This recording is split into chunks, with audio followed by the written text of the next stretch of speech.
ഹരി ഓം.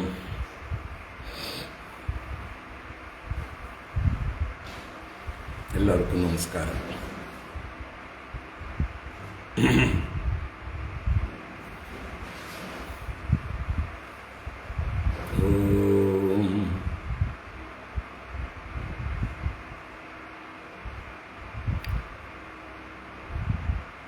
ശുക്ലാംബരധരം വിഷ്ണും ശശിവർണം ചതുർഭുജം പ്രസന്നവദനം ധ്യായേത് സർവവിഘ്നോപശാന്തയേ. ഗുരവേ സർവലോകാനാം ഭിഷജേ ഭവരോഗിണാം നിധയേ സർവവിദ്യാനാം ദക്ഷിണാമൂർത്തയേ നമഃ. ജന്മാദ്യസ്യ യതോന്വയാദിതരതശ്ചാർത്ഥേഷ്വഭിജ്ഞസ്വരാട് തേനേ ബ്രഹ്മഹൃദായ ആദികവയേ മുഹ്യന്തി യത്സൂരയഃ.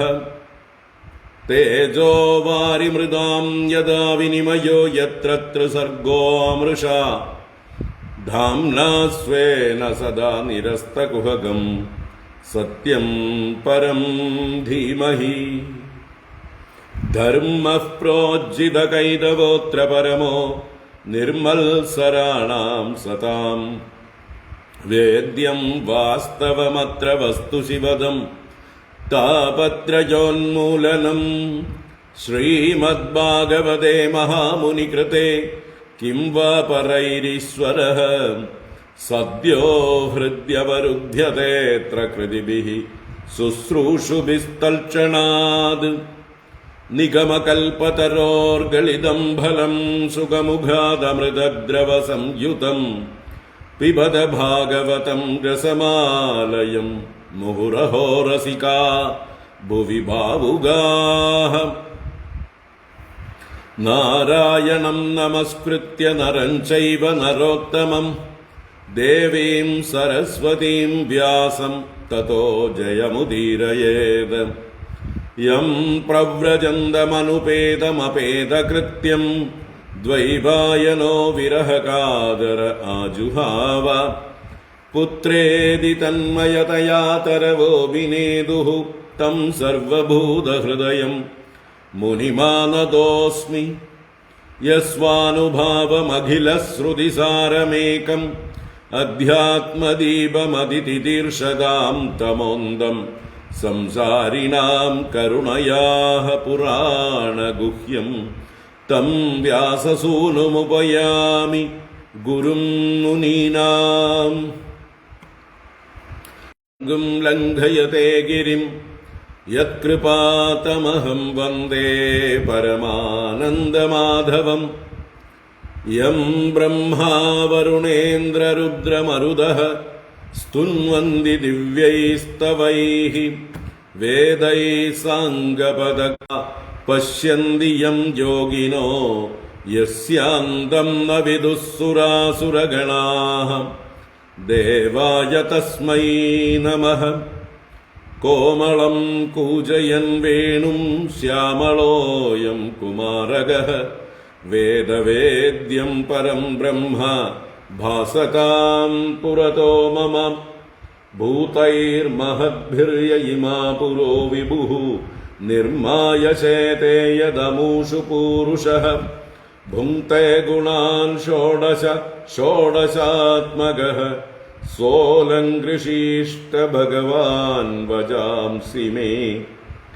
സച്ചിദാനന്ദരൂപായ വിശ്വോത്പത്യാദിഹേതവേ താപത്രയ വിനാശായ ശ്രീകൃഷ്ണായ വയം നുമഃ.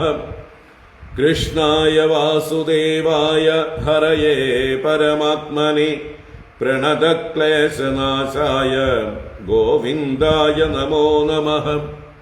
കൃഷ്ണായ വാസുദേവായ ദേവകീനന്ദനായ ച നന്ദഗോപകുമാരായ ഗോവിന്ദായ നമോ നമഃ.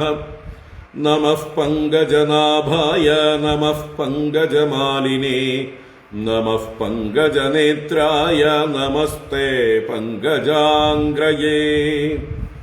പീതാംബരം കരവിരാജിതശംഖചക്രകൗമോദഗീ സരസിജം കരുണാസമുദ്രം രാധാസഹായമതിസുന്ദരമന്ദഹാസം വാതാലയേശമനിശം ഹൃദി ഭാവയാമി വാതാലയേശമനിശം ഹൃദി ഭാവയാമി.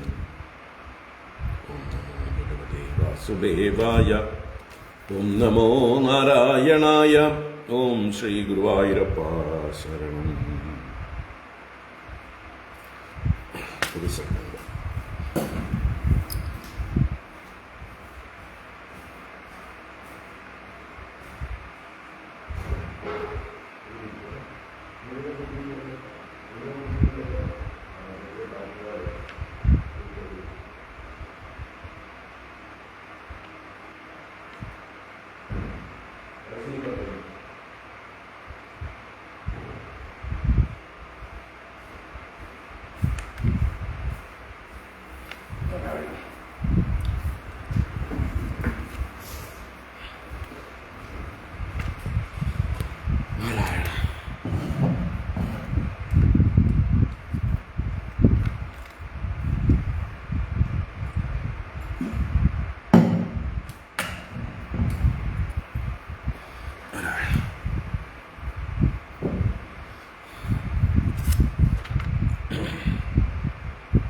ഓം നമഃ പരമഋഷിഭ്യോ നമഃ പരമഋഷിഭ്യഃ.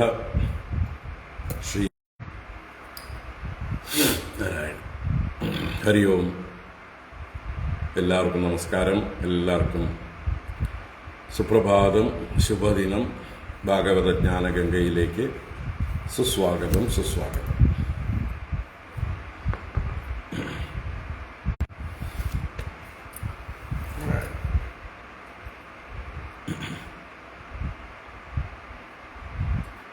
ഭാഗവത ജ്ഞാനഗംഗ ദശമസ്കന്ധത്തിലെ 60-ാം അധ്യായം, ഖർഹിജിത് അധ്യായം. ഭഗവാനും രുക്മിണീദേവിയുമായിട്ടുള്ള സല്ലാപം, ഒരു പ്രണയകലഹം. അതിൽ രുക്മിണീദേവി മറുപടി കൊടുത്തുകൊണ്ടിരിക്കുന്ന ഭാഗമാണ് നമ്മൾ കാണുന്നത്. ഇനിയും കുറച്ചുകൂടിയുണ്ട്. നമുക്ക് 21-ാം ശ്ലോകം മുതൽക്ക് തന്നെ വായിക്കാം. ശ്ലോകം 21 മുതൽക്ക്. ഓം നമോ ഭഗവതേ വാസുദേവായ. അഥ ശ്രീമദ്ഭാഗവതേ ദശമസ്കന്ധേ ഉത്തരാർദ്ധേ ഷഷ്ടിതമോऽധ്യായഃ. ശ്രീശുക ഉവാച. ഏതാവതുക്ത്വാ ഭഗവാൻ ആത്മാനം വല്ലഭാമിവ മന്യമാനാം അവിശ്ലേഷാത് തദ്ദർപ്പഘ്ന ഉപാരമത്. ഇതി ത്രിലോകേശപദേസ്തദാത്മനഃ പ്രിയസ്യ ദേവ്യശ്രുതപൂർവമപ്രിയം ആശ്രുത്യ ഭീതാ ഹൃദി ജാതവേ വധുഃ ചിന്താം ദുരന്താം രുദതി ജഗാമഃ.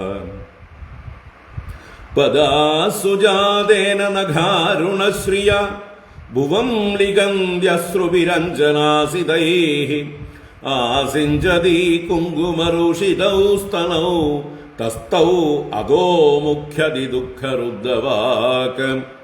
തസ്യാസു ദുഃഖഭയശോകവിനഷ്ടബുദ്ധേഃ ഹസ്താത് ശ്ലതദ്വലയതോ വ്യജനം പപാത. ദേഹശ്ച വിക്ലവതിയഃ സഹസൈവ മുഹ്യൻ രംഭേവ വായുവിഹതാ പ്രവികീര്യ കേശാൻ. തദ്ദൃഷ്ട്വാ ഭഗവാൻ കൃഷ്ണഃ പ്രിയായാഃ പ്രേമബന്ധനം ഹാസ്യപ്രൗഢിമജാനന്ദ്യാഃ കരുണഃ സ്വോന്വകമ്പത.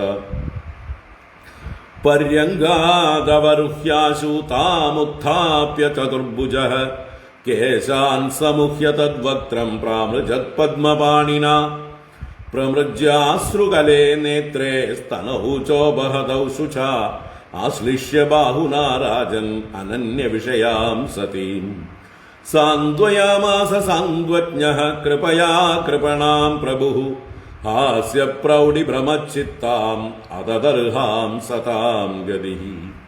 ശ്രീഭഗവാനുവാച മാമാ വൈദർഭ്യസൂയേധാ ജാനേ ത്വാം മത്പരായണാം ത്വദ്വചശ്രോതുകാമേന ക്ഷ്വേല്യാചരിതമംഗനെ മുഖം ച പ്രേമസംരംഭസ്ഫുരിതാധരമീക്ഷിതും കടാക്ഷേപാരുണാപാംഗം സുന്ദരഭ്രുകുടീതടം അയം ഹി പരമോ ലാഭോ ഗൃഹേഷു ഗൃഹമേധിനാം യന്നർമ്മൈർനീയത്തെ യാമഃ പ്രിയയാ ഭീരുഭാമിനി.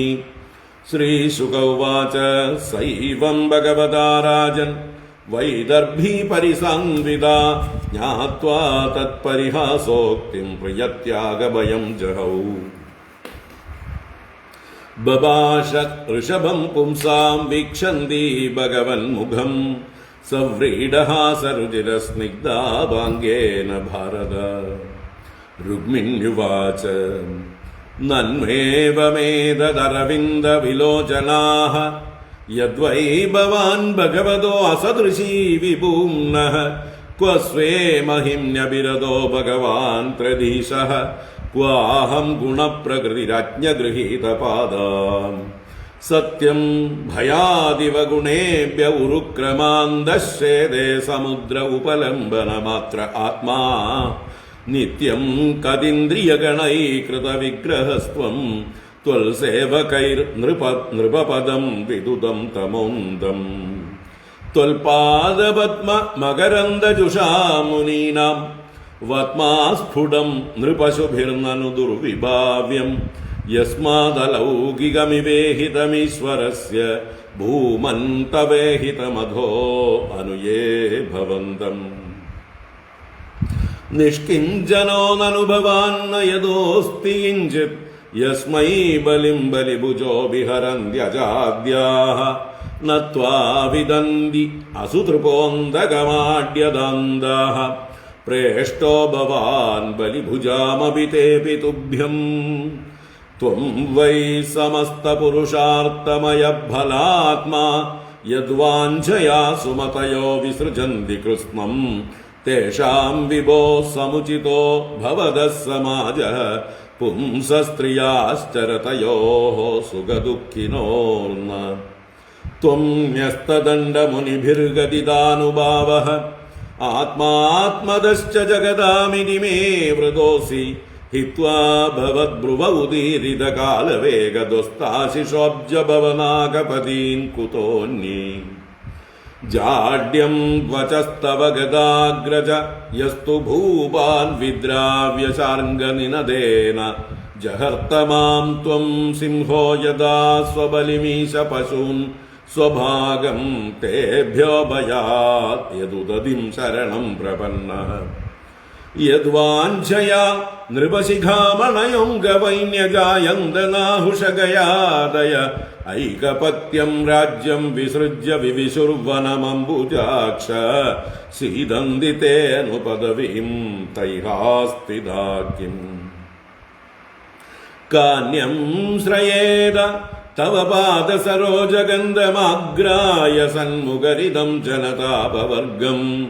ലക്ഷ്മ്യാലയം ത്വവിഗണയ്യ ഗുണാലയസ്യ മർത്യാസദോർഭയമർത്തവിവിക്തദൃഷ്ടിഃ. തം ത്വാനുരൂപമഭജം ജഗദാമദീശം ആത്മാനമത്ര അത്ര ച പരത്ര ച കാമപൂരം. സ്യാന്മേ തവാംഗ്രിരണം ശ്രുതിഭിർഭ്രമന്ത്യാ യോ വൈ ഭജന്തമുപയാതി അനൃതാപവർഗഃ. തസ്യാസ്യുരച്യുതനൃപാ ഭവതോപദിഷ്ടാഃ സ്ത്രീണാം ഗൃഹേഷു ഗരഗോഷ്വപിഡാലഭൃത്യാഃ. യത്കർണമൂലമരികർഷണനോപയായാത് യുഷ്മത്കഥാ മൃഡവിരിഞ്ച സഭാസു ഗീതാ. ത്വത്സ്മശ്രുരോമനഖകേശപിനദ്ദമന്തർമാംസാസ്തിരക്തകൃമിവിട്കഫപിത്തവാദം. ജീവത്സവം ഭജതി കാന്തമതിർവിമൂഢ. യാതേ പദാബ്ജമകരന്ദമജിഗ്രതി സ്ത്രീ. അസ്ത്വംബുജാക്ഷ മമ തേ ചരണാനുരാഗഃ ആത്മൻ രഥസ്യ മയി ചാനതിരിക്തദൃഷ്ടേഃ യർഹ്യസ്യ വൃദ്ധയ ഉപാത്തരജ്യോതിമാത്രോ മാമീക്ഷസേ തദുഹനഃ പരമാനുകമ്പാ. നൈവാളീകമഹം മന്യേ വചസ്തേ മധുസൂദന അംബാജായിവ ഹി പ്രായഃ കന്യായാസ്യാദ്രതിഃ ക്വചിത് വ്യൂഢായാശ്ചാപി പുംശ്ചല്യ മനോബ്യേതി നവം നവം ബുധോ സതീം ന ബിഭ്രയാത് താം ബിഭ്രതുഭയച്യുതഃ. ശ്രീഭഗവാനുവാച സാദ്വേദത് ശ്രോതുകാമൈസ്ത്വം രാജപുത്രീ പ്രലംഭിതാ മയോദിതം യദന്വാത്ഥ സർവം തത്സത്യമേവ ഹി. യാൻ യാൻ കാമയസേ കാമാൻ മയ്യകാമായ ഭാമിനി സന്ദിഹ്യേകാന്തഭക്തായാഃ തവ കല്യാണി നിത്യദാ ഉപലബ്ധം പതിപ്രേമ പാതിവ്രത്യം ച തേനഘേ യദ്വാക്യൈശ്ചാല്യമാനായാഃ നധീർമയ്യപകർഷിത. യേ മാം ഭജന്തി ദാമ്പത്യെ തപസാ വ്രതചര്യയാ കാമാത്മാനോപവർഗേശം മോഹിതാ മമ മായയാ. മാം പ്രാപ്യ മാനിനി അപവർഗസമ്പദം വാഞ്ചന്തി യേ സമ്പദയേവ തത്പദിം തേ മന്ദഭാഗ്യാ നിരയേപി യേ നൃണാം മാത്രാത്മകത്വാത് നിരയസ്സു സംഗമഃ. ദിഷ്ട്യാ ഗൃഹേശ്വരി അസകൃന്മയി ത്വയാ കൃതാനുവൃത്തിഃ ഭവമോചനീ ഖലൈഃ. സുദുഷ്കരാസൗ സുതരാം ദുരാശിഷോ ഹ്യസുംബരായാ നികൃതിഞ്ജുഷസ്ത്രിയാഃ. ന ത്വാദൃശീം പ്രണയിനീം ഗൃഹിണീം ഗൃഹേഷു പശ്യാമി മാനിനി യയാ സ്വവിവാഹകാലേ പ്രാപ്താൻ നൃപാൻ അവഗണയ്യ രഹോഹരോ മേ പ്രസ്ഥാപിതോ ദ്വിജൗപസൃത സത്കദസ്യ. ഭ്രാതുർവിരൂപകരണം യുധി നിർജിതസ്യ പ്രോദ്വാഹ പർവണി ച തദ്വദമക്ഷഗോഷ്ട്യാം ദുഃഖം സമുത്ഥം അസഹോ അസ്മദയോഗഭീത്യാ നൈവബ്രവീ കിമപി തേന വയം ദിദാസ്തേ. ദൂതസ്ത്വയാത്മലബനേ സുവിവിക്തമന്ത്രഃ പ്രസ്ഥാപിതോ മയി ചിരായതി ശൂന്യമേതത് മത്വാ ജിഹാസ ഇദമംഗമനന്യയോഗ്യം തിഷ്ഠേദതത്വയി വയം പ്രതിനന്ദയാമഃ. ശ്രീശുക ഉവാച ഏവം സൗഹൃദസംലാപൈഃ ഭഗവാൻ ജഗദീശ്വരഃ സ്വരതോ രമയാരേമേ നരലോകം വിഡംബയൻ. തദാന്യാസാമപി വിഭുഃ ഗൃഹേഷു ഗൃഹവാനിവ ആസ്ഥിതോ ഗൃഹമേധീയാൻ ധർമാൻ ലോകഗുരുർഹരിഃ. ഹരി ഓം. ഇത് ശ്രീമദ്ഭാഗവതേ മഹാപുരാണേ പാരമഹംസ്യാം സംഹിതായാം ദശമസ്കന്ധേ ഉത്തരാർദ്ധേ കൃഷ്ണരുക്മിണീ സംവാദോ നാമ ഷഷ്ടിതമോऽധ്യായഃ. സർവത്ര ഗോവിന്ദനാമ സങ്കീർത്തനം ഗോവിന്ദ ഗോവിന്ദ.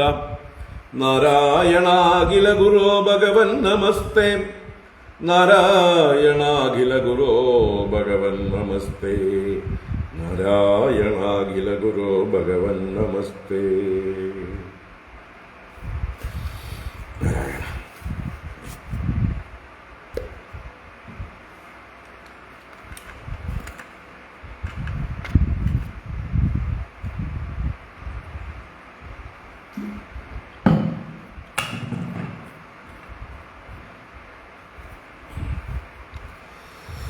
നാരായണ.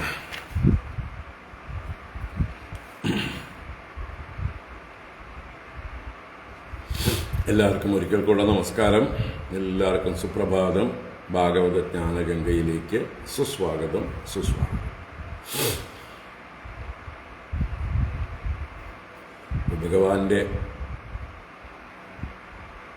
നർമ്മോക്തി, അതിൻ്റെ ഭാവം ഗ്രഹിക്കാൻ സാധിക്കാതിരുന്ന രുക്മിണി ദേവി അത് ഭഗവാൻ കാര്യമായിട്ട് പറയുകയാണെന്ന് വിചാരിച്ച് മോഹാത്സ്യപ്പെട്ട് വീണതും ഭഗവാൻ ദേവിയെ 4 കൈകൊണ്ടുമുയർത്തി തലമുടി ഒതുക്കി മുഖം തുടച്ച് മാറു തുടച്ച് വീശിക്കൊളുത്തും മറ്റുമൊക്കെ സ്വയം ശുശ്രൂഷിച്ച് ആശ്വസിപ്പിച്ചതും ഞാൻ നർമ്മമായി പറഞ്ഞതല്ലേ. ഗൃഹസ്ഥാശ്രമികൾക്ക് ഇതൊക്കെ തന്നെയല്ലേ ഉള്ളൂ നേരം പോക്ക് എന്ന മട്ടിൽ ഭഗവാൻ പറഞ്ഞപ്പോഴാണ് ശ്വാസം നേരെ വീണത്. അങ്ങനെ ആശ്വസിച്ചതായിട്ടുള്ള ദേവി ഭഗവാന്റെ എന്തൊക്കെ പറഞ്ഞോ അതിനെയൊക്കെ മനസ്സിൽ വെച്ചുകൊണ്ട് കൃത്യമായിട്ട് മറുപടി കൊടുക്കുന്നുണ്ട്. ഒരു കാര്യവും വിടാതെ ശരിക്കും ഉരുളയ്ക്ക് ഉപ്പേരി എന്ന മട്ടിൽ ദേവി ഭഗവാന്റെ ആ ഒരു കളിയെ തമാശയെ തനിക്ക് അല്പം അമർഷമുണ്ട്, പരിഭവമുണ്ട്, ഇങ്ങനെയൊന്നും പറഞ്ഞ് എന്നെ പരീക്ഷിക്കാൻ പാടില്ലായിരുന്നു എന്ന ഭാവമുണ്ട്. എന്നാലും ആ ഭഗവാന്റെ മഹിമ, ഭഗവാന്റെ തത്വം ഒട്ടും വിട്ടുകളയാതെ എങ്ങനെയൊക്കെ അതിനെ പറയണോ അതുപോലെയൊക്കെ പറഞ്ഞു. അതുകൊണ്ട് അങ്ങയെ തന്നെയാണ് വരിക്കേണ്ടത്,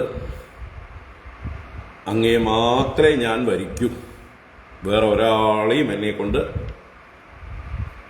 വരിപ്പിക്കാൻ നോക്കണ്ട, ഞാൻ തയ്യാറല്ല എന്നുള്ളത് തീരുമാനമായിട്ട് ഉറപ്പിച്ച് എല്ലാ ന്യായങ്ങളെ കൊണ്ടും ദേവി അവതരിപ്പിക്കുന്നതാണ് നമ്മൾ കണ്ടുകൊണ്ടിരിക്കുന്നത്. ആദ്യത്തെ 8 ശ്ലോകങ്ങൾ കണ്ടു അല്ലേ, 34 മുതൽ 42 വരെ, 4 8 9 ശ്ലോകങ്ങൾ.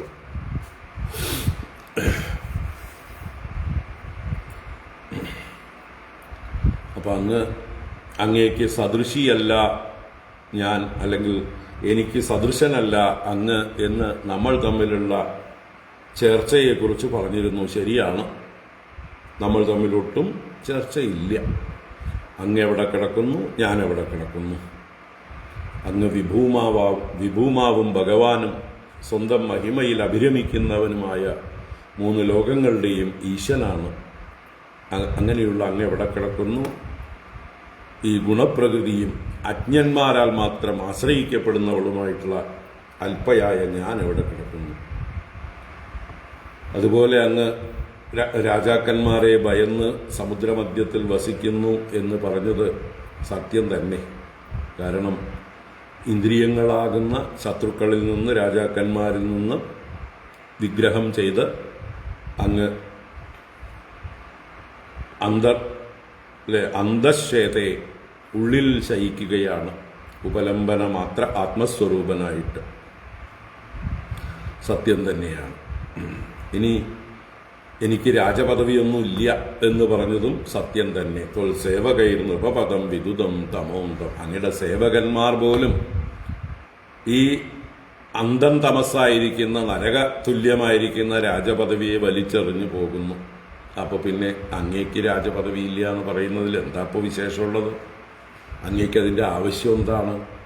ഭാരമല്ലേ എന്ന് ഭഗവാന്റെ ആ ഒരു പോയിന്റിന് മറുപടി കൊടുത്തു. ഇനി അങ്ങയുടെ അസ്പഷ്ടപത്മാവാണ് എന്നൊക്കെ പറഞ്ഞു. ശരി തന്നെയാണ്. അങ്ങയുടെ പാദഭജനം ചെയ്യുന്ന മുനികൾക്ക് പോലും, മുനികളുടെ വഴികൾ പോലും നൃപശുക്കളായിരിക്കുന്ന മൂഢന്മാർക്ക് ദുർവിഭാവ്യം ചിന്തിക്കാൻ പോലും ആവില്ല. അതുകൊണ്ട് അങ്ങയുടെ കാര്യം പിന്നെ ആർക്ക് ചിന്തിക്കാൻ സാധിക്കും? അതുകൊണ്ട് സത്യം തന്നെയാണ് അങ്ങ് ആ പറഞ്ഞതും. ഇനി അങ്ങ് നിഷ്കിഞ്ചനനാണെന്ന് പറഞ്ഞു. അതെ, അങ്ങ് നിഷ്കിഞ്ചനൻ തന്നെയാണ്. എന്താ, അങ്ങയിൽ നിന്ന് അന്യമായിട്ട് രണ്ടാമതൊരു വസ്തു ഉണ്ടെങ്കിലല്ലേ കിഞ്ചന ഉള്ളവൻ എന്ന് പറയാൻ പറ്റുള്ളൂ. അപ്പോൾ അങ്ങ് നിഷ്കിഞ്ചനൻ തന്നെയാണ്. പക്ഷേ നിഷ്കിഞ്ചനന്മാരാണ് എൻ്റെ കൂട്ടുകാർ എന്ന് പറഞ്ഞു. വാസ്തവത്തിൽ ലോകത്തിൻ്റെ മുഴുവൻ നാഥന്മാരായ ബ്രഹ്മാദി ദേവന്മാർ പോലും അങ്ങേക്ക് ബലിയെ കൊണ്ടുവന്ന് അങ്ങയെ പൂജിക്കുന്നു. ഇനി ചിലർ ആഢ്യന്മാർ അങ്ങയെ പൂജിക്കുന്നില്ല എന്ന് പറഞ്ഞു. ശരി തന്നെയാണ്. ഇന്ദ്രിയങ്ങളെ തൃപ്തിപ്പെടുത്തിക്കൊണ്ട് ആഢ്യത കൊണ്ട് അന്ധരായിരിക്കുന്ന അങ്ങനെയുള്ളവർ അന്ധകനായ അങ്ങയെ തിരിച്ചറിയുന്നില്ല. അങ്ങയെ സേവിക്കുന്നവർക്ക് അങ്ങ് പ്രിയതമനാണ്, തിരിച്ച് അങ്ങയ്ക്കും അവർ പ്രിയതമരാകുന്നു. ഈ ദുഷ്ടന്മാരായിട്ടുള്ള അസുര സ്വഭാവമുള്ളവർ അങ്ങയെ ഭജിക്കുന്നില്ല എന്നുള്ളത് സത്യം തന്നെയാണ്. ഇനി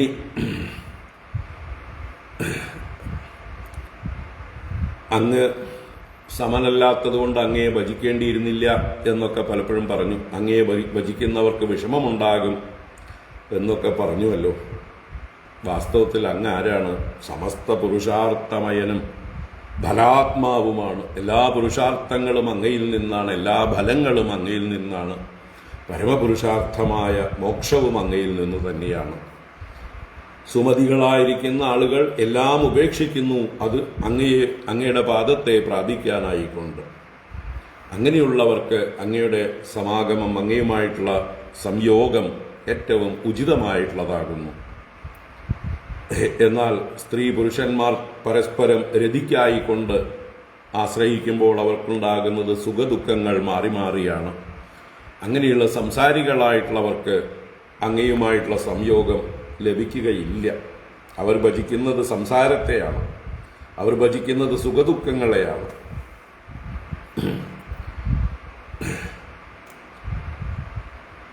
ഇനി എല്ലാം ഉപേക്ഷിച്ച അഹിംസ പരമോധർമ്മ എന്ന് നിശ്ചയിച്ചിരിക്കുന്ന മുനികൾ ആണ് അങ്ങയെക്കുറിച്ച്, അങ്ങയുടെ മാഹാത്മ്യത്തെക്കുറിച്ച് പറഞ്ഞിരിക്കുന്നത്. ഗതിദാനുഭാവ, അങ്ങയുടെ അനുഭാവം ഗതിതം.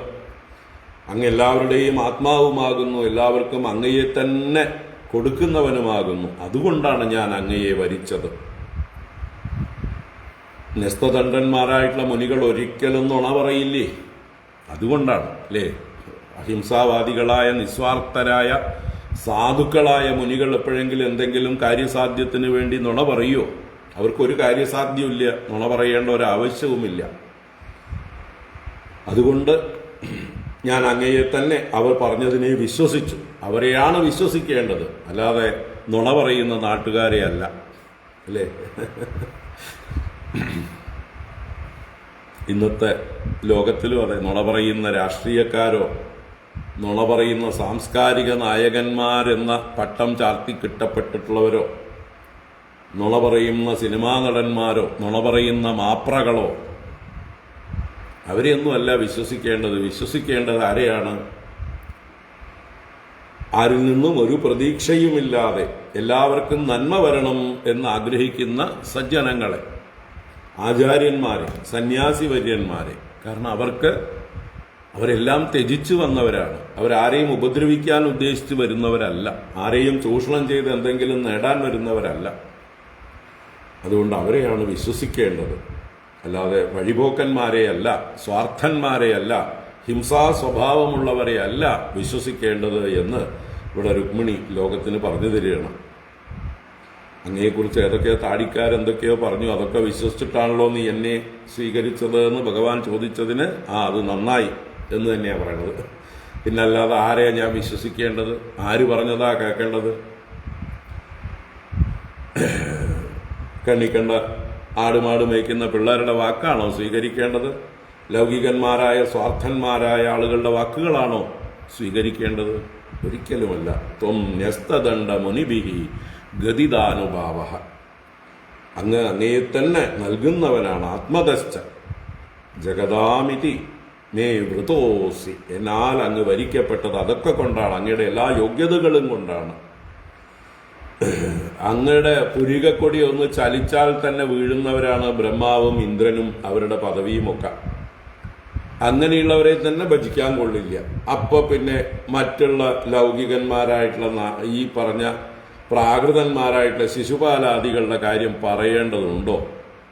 ഹിത്വാഭവദ്ഭ്രുവൗദീരിതകാലവേഗ ദ്വസ്താശിഷോബ്ജഭവനാഗപതീൻ കുതോന്യേ.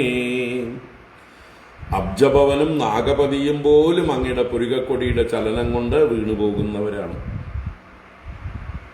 അപ്പൊ പിന്നെ കുതോ അന്യേ ശിശുപാലാദയ കുതഃ. എങ്ങനെ ഞാൻ അവരെ ഭജിക്കും?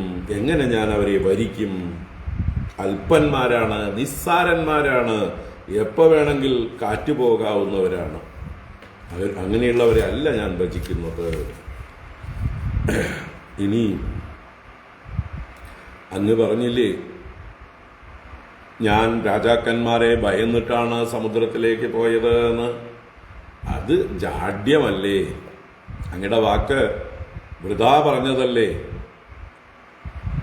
അത് ജഡസദൃശമാണ്, അർത്ഥമുള്ള വാക്കല്ല എന്നർത്ഥം. എന്ത്? അങ്ങ് സമുദ്രത്തിലേക്ക് ഒളിച്ചുപോയി ശരണം പ്രപന്നനായി. എങ്ങനെയുള്ള അങ്ങ്? അങ്ങയുടെ ശാർംഗനിനതം കൊണ്ട്, അഥവാ വില്ലിന്റെ ചാർഗം എന്ന വില്ലിന്റെ ഞാണൊലി കൊണ്ട് ശത്രുക്കളായ രാജാക്കന്മാരെയൊക്കെ പേടിച്ചോടിച്ചിട്ട് എന്നെ അപഹരിച്ചു കൊണ്ടുവന്നു.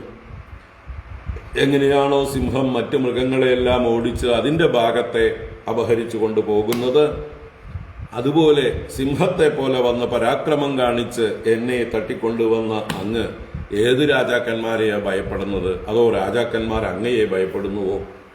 വെറുതെ എന്തെങ്കിലുമൊക്കെ പറയുക. ജാഡ്യം ഭജസ്തവ.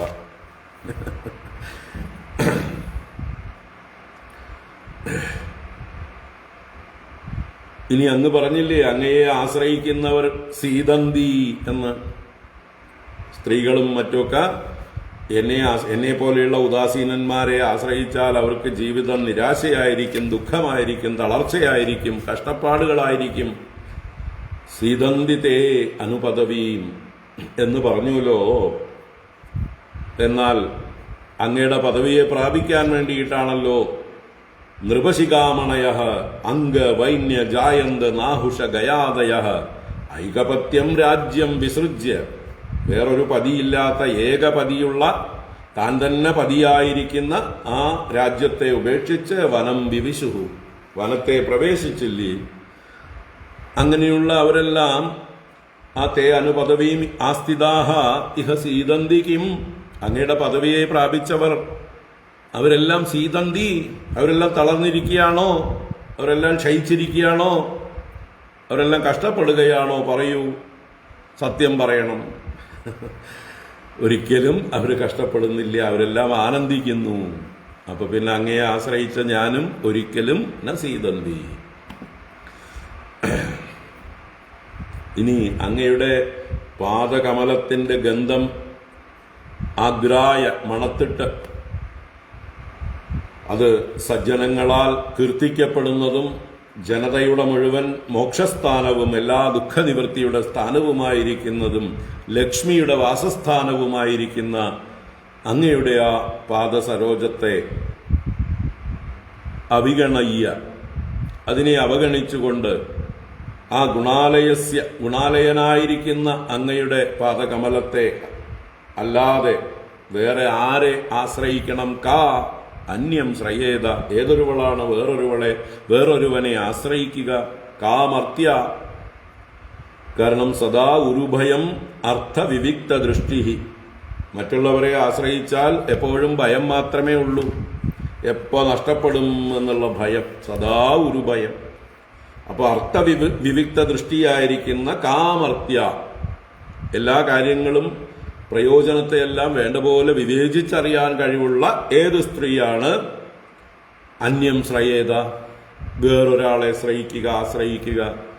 അതുകൊണ്ട് വേറൊരാളെ ആശ്രയിക്കാനൊക്കെ പറഞ്ഞില്ലേ, അതൊക്കെ കയ്യിലിരിക്കട്ടെ, മടക്കി കയ്യിൽ വെച്ചോളൂ. അങ്ങനെയല്ലാതെ വേറൊരാളെയും ആശ്രയിക്കാൻ യോഗ്യമായിട്ടില്ല. ബാക്കി ആരെ ആശ്രയിച്ചാലും ഭയം മാത്രമേ ഉള്ളൂ. അവരിൽ നിന്നും ഭയം, അവർ നിമിത്തമായിട്ടും ഭയം. അവർക്ക് എപ്പോൾ വേണമെങ്കിൽ മരണം സംഭവിക്കാം, അവർക്ക് നാശം സംഭവിക്കാം. അത് ദുഃഖത്തിന് കാരണമാക്കും. അതുകൊണ്ട് ഞാൻ വേറൊരാളെയും ഭജിക്കുന്നില്ല, അങ്ങയെ മാത്രമേ ഭജിക്കുന്നുള്ളൂ. ഇനിയും രുക്മിണി ദേവി തൻ്റെ വാദം തുടരുകയാണ്, അല്ലേ? ദേവി തന്നെ സ്വന്തം വക്കാലത്ത് എടുത്ത് സ്വയം വാദിക്കുകയാണ് എന്ന് പറയാം. ഭഗവാൻ തന്നെയാണ് പ്രതിയും ജഡ്ജും, അല്ലേ? ഭഗവാൻ തന്നെ നിശ്ചയിക്കട്ടെ കേട്ടിട്ട്. തം ത്വാനുരൂപമഭജം ജഗദാമധീശം ആത്മാനമത്ര ച പരത്ര ച കാമപൂരം സ്യാന്മേ തവാംഗ്രിരണം ശ്രുതിഭിർഭ്രമന്ത്യാഃ യോ വൈ ഭജന്തമുപയാതി അമൃതാപവർഗഃ. തം ത്വാനുരൂപം അഭജം ജഗദാമധീശം ആത്മാനം അത്ര ച പരത്ര ച കാമപൂരം സ്യാന്മേ തവാംഗ്രിരണം ശ്രുതിഭിർഭ്രമന്ത്യാഃ യോ വൈ ഭജന്തമുപയാതി അനൃതാപവർഗം.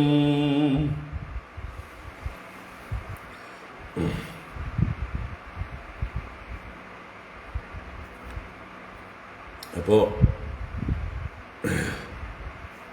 ബാക്കി ആരെയും ഞാൻ ഭജിക്കില്ല, അങ്ങയെ തന്നെ ഭജിക്കുള്ളൂ എന്നുള്ളത് ഉറപ്പിച്ച് പറയുകയാണ്.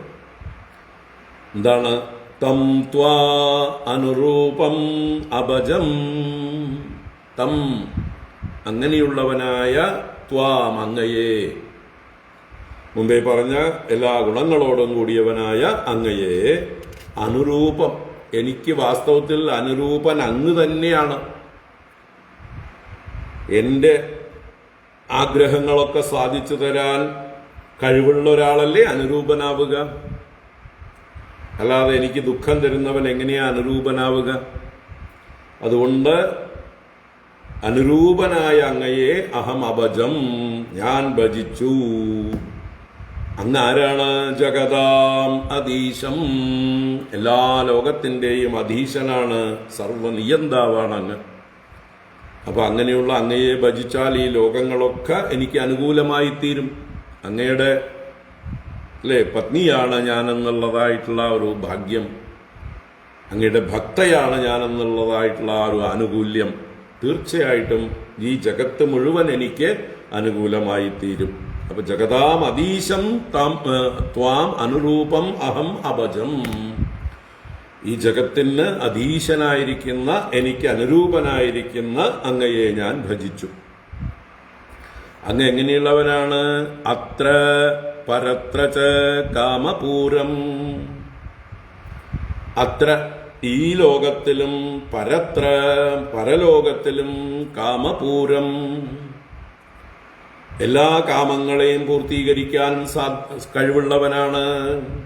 അങ്ങ് പറഞ്ഞില്ലേ, അനുരൂപനായിട്ടുള്ള ഒരാളെ ഭജിച്ചോളൂ, ഈ ലോകത്തിലെയും പരലോകത്തിലെയും നിന്റെ ആഗ്രഹങ്ങളൊക്കെ സാധിച്ചു തരാൻ യോഗ്യനായിട്ടുള്ളൊരു ക്ഷത്രിയ ശ്രേഷ്ഠനെ നീ ഭജിച്ചോളൂ എന്ന് പറഞ്ഞതിന് മറുപടിയാണ്, അതെ, എൻ്റെ ഓപ്ഷൻ ഇപ്പോഴും മാറിയിട്ടില്ല. മുമ്പ് ഞാൻ അങ്ങ് പറഞ്ഞതുപോലെ വിവരക്കേട് കൊണ്ട് ഭജിച്ചതാണെങ്കിലും അത് സമ്മതിച്ചാലും ഇപ്പൊ എനിക്ക് നല്ല ഉത്തമ ബോധ്യമുണ്ട്, അങ്ങ് തന്നെയാണ് വരേണ്യൻ, വരണീയൻ, ഭജനീയൻ എന്ന് എനിക്കിപ്പോ ഉത്തമ ബോധ്യമായി. അങ്ങേക്ക് സാധിക്കാത്തതായിട്ട് എന്താ ഉള്ളത്? അങ്ങേക്ക് തരാൻ കഴിയാത്തതായിട്ട് എന്താ ഉള്ളത്? ഈ ലോകത്തിലും പരലോകത്തിലും എനിക്ക് വേണ്ടതെല്ലാം നൽകാൻ അങ്ങേക്ക് സാമർഥ്യമുണ്ട്. അങ്ങേക്ക് മാത്രമേ സാമർഥ്യമുള്ളൂ. വേറൊരാൾക്കും എനിക്ക് ആഗ്രഹിച്ചതൊന്നും ഈ ലോകത്തിലും സാധിക്കില്ല, അവർക്ക് പരലോകത്തിലൊട്ടും സാധിക്കില്ല. അപ്പോൾ ഈ ലോകത്തിലും പരലോകത്തിലും എല്ലാ കാമങ്ങളെയും പൂർത്തീകരിക്കുന്ന ഒരാളെ ഭജിച്ചോളാൻ പറഞ്ഞില്ലേ? അതെ, ഞാൻ രണ്ടാം വിവാഹം കഴിക്കുകയാണ്, അങ്ങയെ തന്നെ. അല്ലേ? ഭഗവാൻ പറഞ്ഞതിന് തിരിച്ച് ഞാൻ മുമ്പും ഭജിച്ചു, ഇപ്പോഴും ഭജിക്കുന്നു.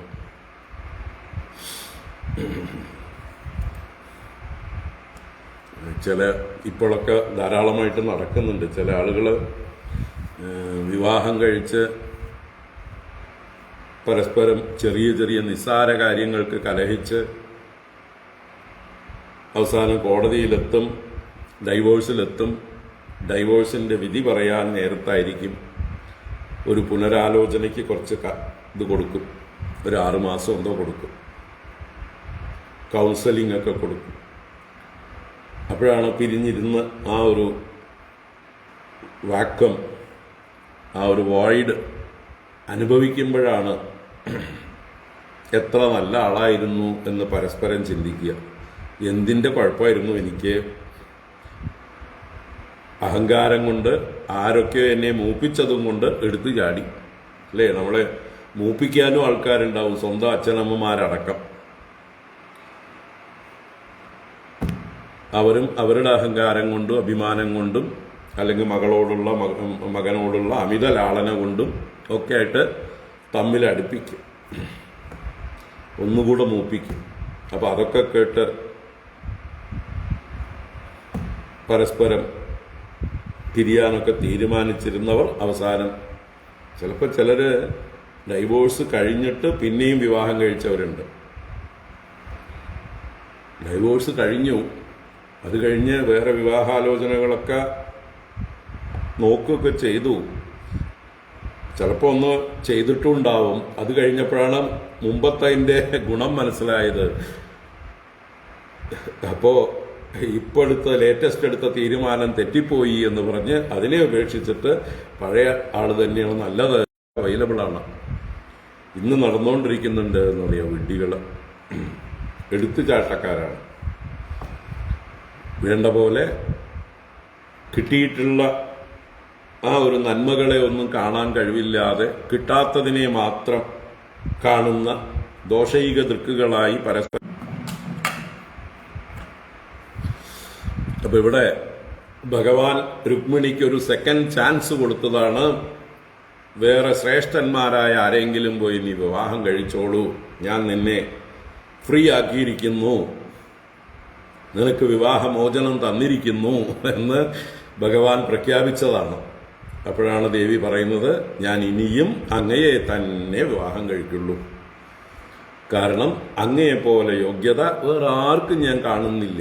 ഈ ലോകത്തിലും പരലോകത്തിലും വേണ്ട എല്ലാ ആഗ്രഹങ്ങളെയും പൂർത്തീകരിക്കാൻ അങ്ങേക്കല്ലാതെ പിന്നെ ആർക്കാ സാധിക്കുക? 4 പുരുഷാർത്ഥങ്ങളും പൂർത്തീകരിക്കാൻ അങ്ങേക്കല്ലാതെ ആർക്കാ സാധിക്കുക? അതുകൊണ്ട് ഞാൻ അങ്ങയെ തന്നെ ഭജിക്കുന്നു. തം ത്വാനുരൂപമഭജം ജഗദാമധീശം ആത്മാനം അത്ര ച പരത്ര ച കാമപൂരം.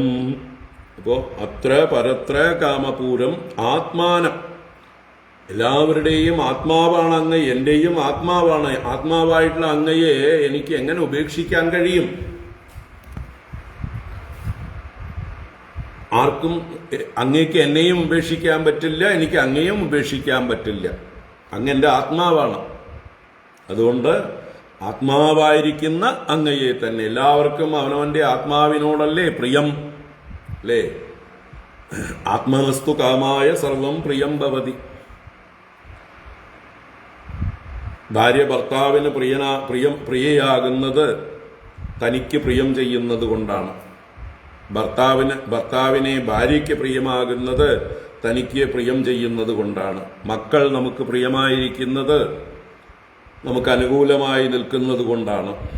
എല്ലാ ബന്ധുക്കളും സുഹൃത്തുക്കളും ഒക്കെ നമുക്ക് വേണ്ടപ്പെട്ടവരാകുന്നത് അവർ നമുക്ക് പ്രിയം അഥവാ അനുകൂലമായി പ്രവർത്തിക്കുമ്പോഴാണ്. നമുക്ക് വിപരീതമായി അപ്രിയമായി അവരെപ്പോൾ പ്രവർത്തിക്കുന്നുവോ അതോടുകൂടി അവരെ നമ്മൾ ഉപേക്ഷിക്കുന്നു. അപ്പൊ ആരാ നമുക്ക് ഏറ്റവും പ്രിയപ്പെട്ടത്? ആത്മാ. അപ്പോ അങ്ങ് വാസ്തവത്തിൽ എൻ്റെ ആത്മാവ് തന്നെയാണ്. എങ്ങനെ ഞാൻ ഉപേക്ഷിക്കും? ആത്മാവായ അങ്ങയെ എനിക്ക് ഉപേക്ഷിക്കാനാവില്ല. അങ്ങ് തന്നെയാണ് എനിക്ക് സദൃശൻ, അനുരൂപൻ. അങ്ങനെയുള്ള തം ത്വാം അഭജം, ഞാൻ ഭജിച്ചു. അങ്ങ് ആരാണ്? അനൃതാപവർഗം യഹ വൈ ഭജന്തം ഉപയാതി. അനൃതാപവർഗ, അനൃതങ്ങൾ എന്ന് പറഞ്ഞാൽ അസത്തായിരിക്കുന്ന ലോകം, സൃഷ്ടി എല്ലാം അനൃതമാണ്, അല്ലേ? ദേഹാദികളൊക്കെ അനൃതങ്ങളാണ്. ആ അനൃതങ്ങൾക്ക് അപവർഗം, ആ ഭ്രാന്തിയുടെ എല്ലാം അവസാനം, അതിൽ നിന്നെല്ലാം മോചനം. അമൃതങ്ങളിൽ നിന്ന്, അസത്തുക്കളിൽ നിന്നുള്ള മോചനസ്ഥാനം, നിവൃത്തിസ്ഥാനം, ആശ്രയസ്ഥാനം സത്യം പരം. പരമസത്യസ്വരൂപനായിരിക്കുന്ന അനൃതാപവർഗനായിരിക്കുന്ന യഹവൈ ഏതൊരുവനാണോ ഭജന്തം ഉപയാതി, അങ്ങയുടെ സ്വഭാവം എന്താണ്? അങ്ങയെ ഭജിക്കുന്നവരെ അങ്ങ് തിരിച്ചും ഭജിക്കുന്നവനാണ്. അങ്ങ് ഉദാസീനനാണ്, നിസ്സംഗനാണ് എന്നൊക്കെ പറഞ്ഞുല്ലോ. പക്ഷേ അങ്ങനെയൊക്കെ പറഞ്ഞാലും അങ്ങയെ ഭജിക്കുന്നവരെ അങ്ങ് തിരിച്ച് സേവിക്കുന്നവനാണ്, ഭജിക്കുന്നവനാണ്. ഇത് അങ്ങ് പല പ്രാവശ്യം പറഞ്ഞിട്ടുണ്ട്. അങ്ങ് ഉദാസീനനാണ് എന്ന് എല്ലാവർക്കും അറിയാം. ഉദാസീനനാണെങ്കിലും അങ്ങോട്ട് സ്നേഹിക്കുന്നവരെ, അങ്ങോട്ട് ഭക്തിയോടുകൂടി ആരാധിക്കുന്നവരെ അങ്ങ് കൈവിടാറില്ല എന്നത് സത്യമല്ലേ? അങ്ങ് എത്ര പറഞ്ഞിട്ടുണ്ട്? നമേ ഭക്ത പ്രണശ്യതി നഹി കല്യാണകൃത് കശ്ചിത് ദുർഗതിം താതഗച്ഛതി അനന്യാശ്ചിന്തയന്തോ മാ യേ ജനാ പര്യുപാസതേ തേഷാം നിത്യാഭിയുക്താനാം യോഗക്ഷേമം വഹാമ്യഹം. ഇങ്ങനെ എത്ര വാചകങ്ങൾ അങ്ങ് പറഞ്ഞിട്ടുണ്ട്. എന്നെ ഭജിക്കുന്നവരെ ഞാൻ അങ്ങോട്ടും ഭജിക്കുന്നു.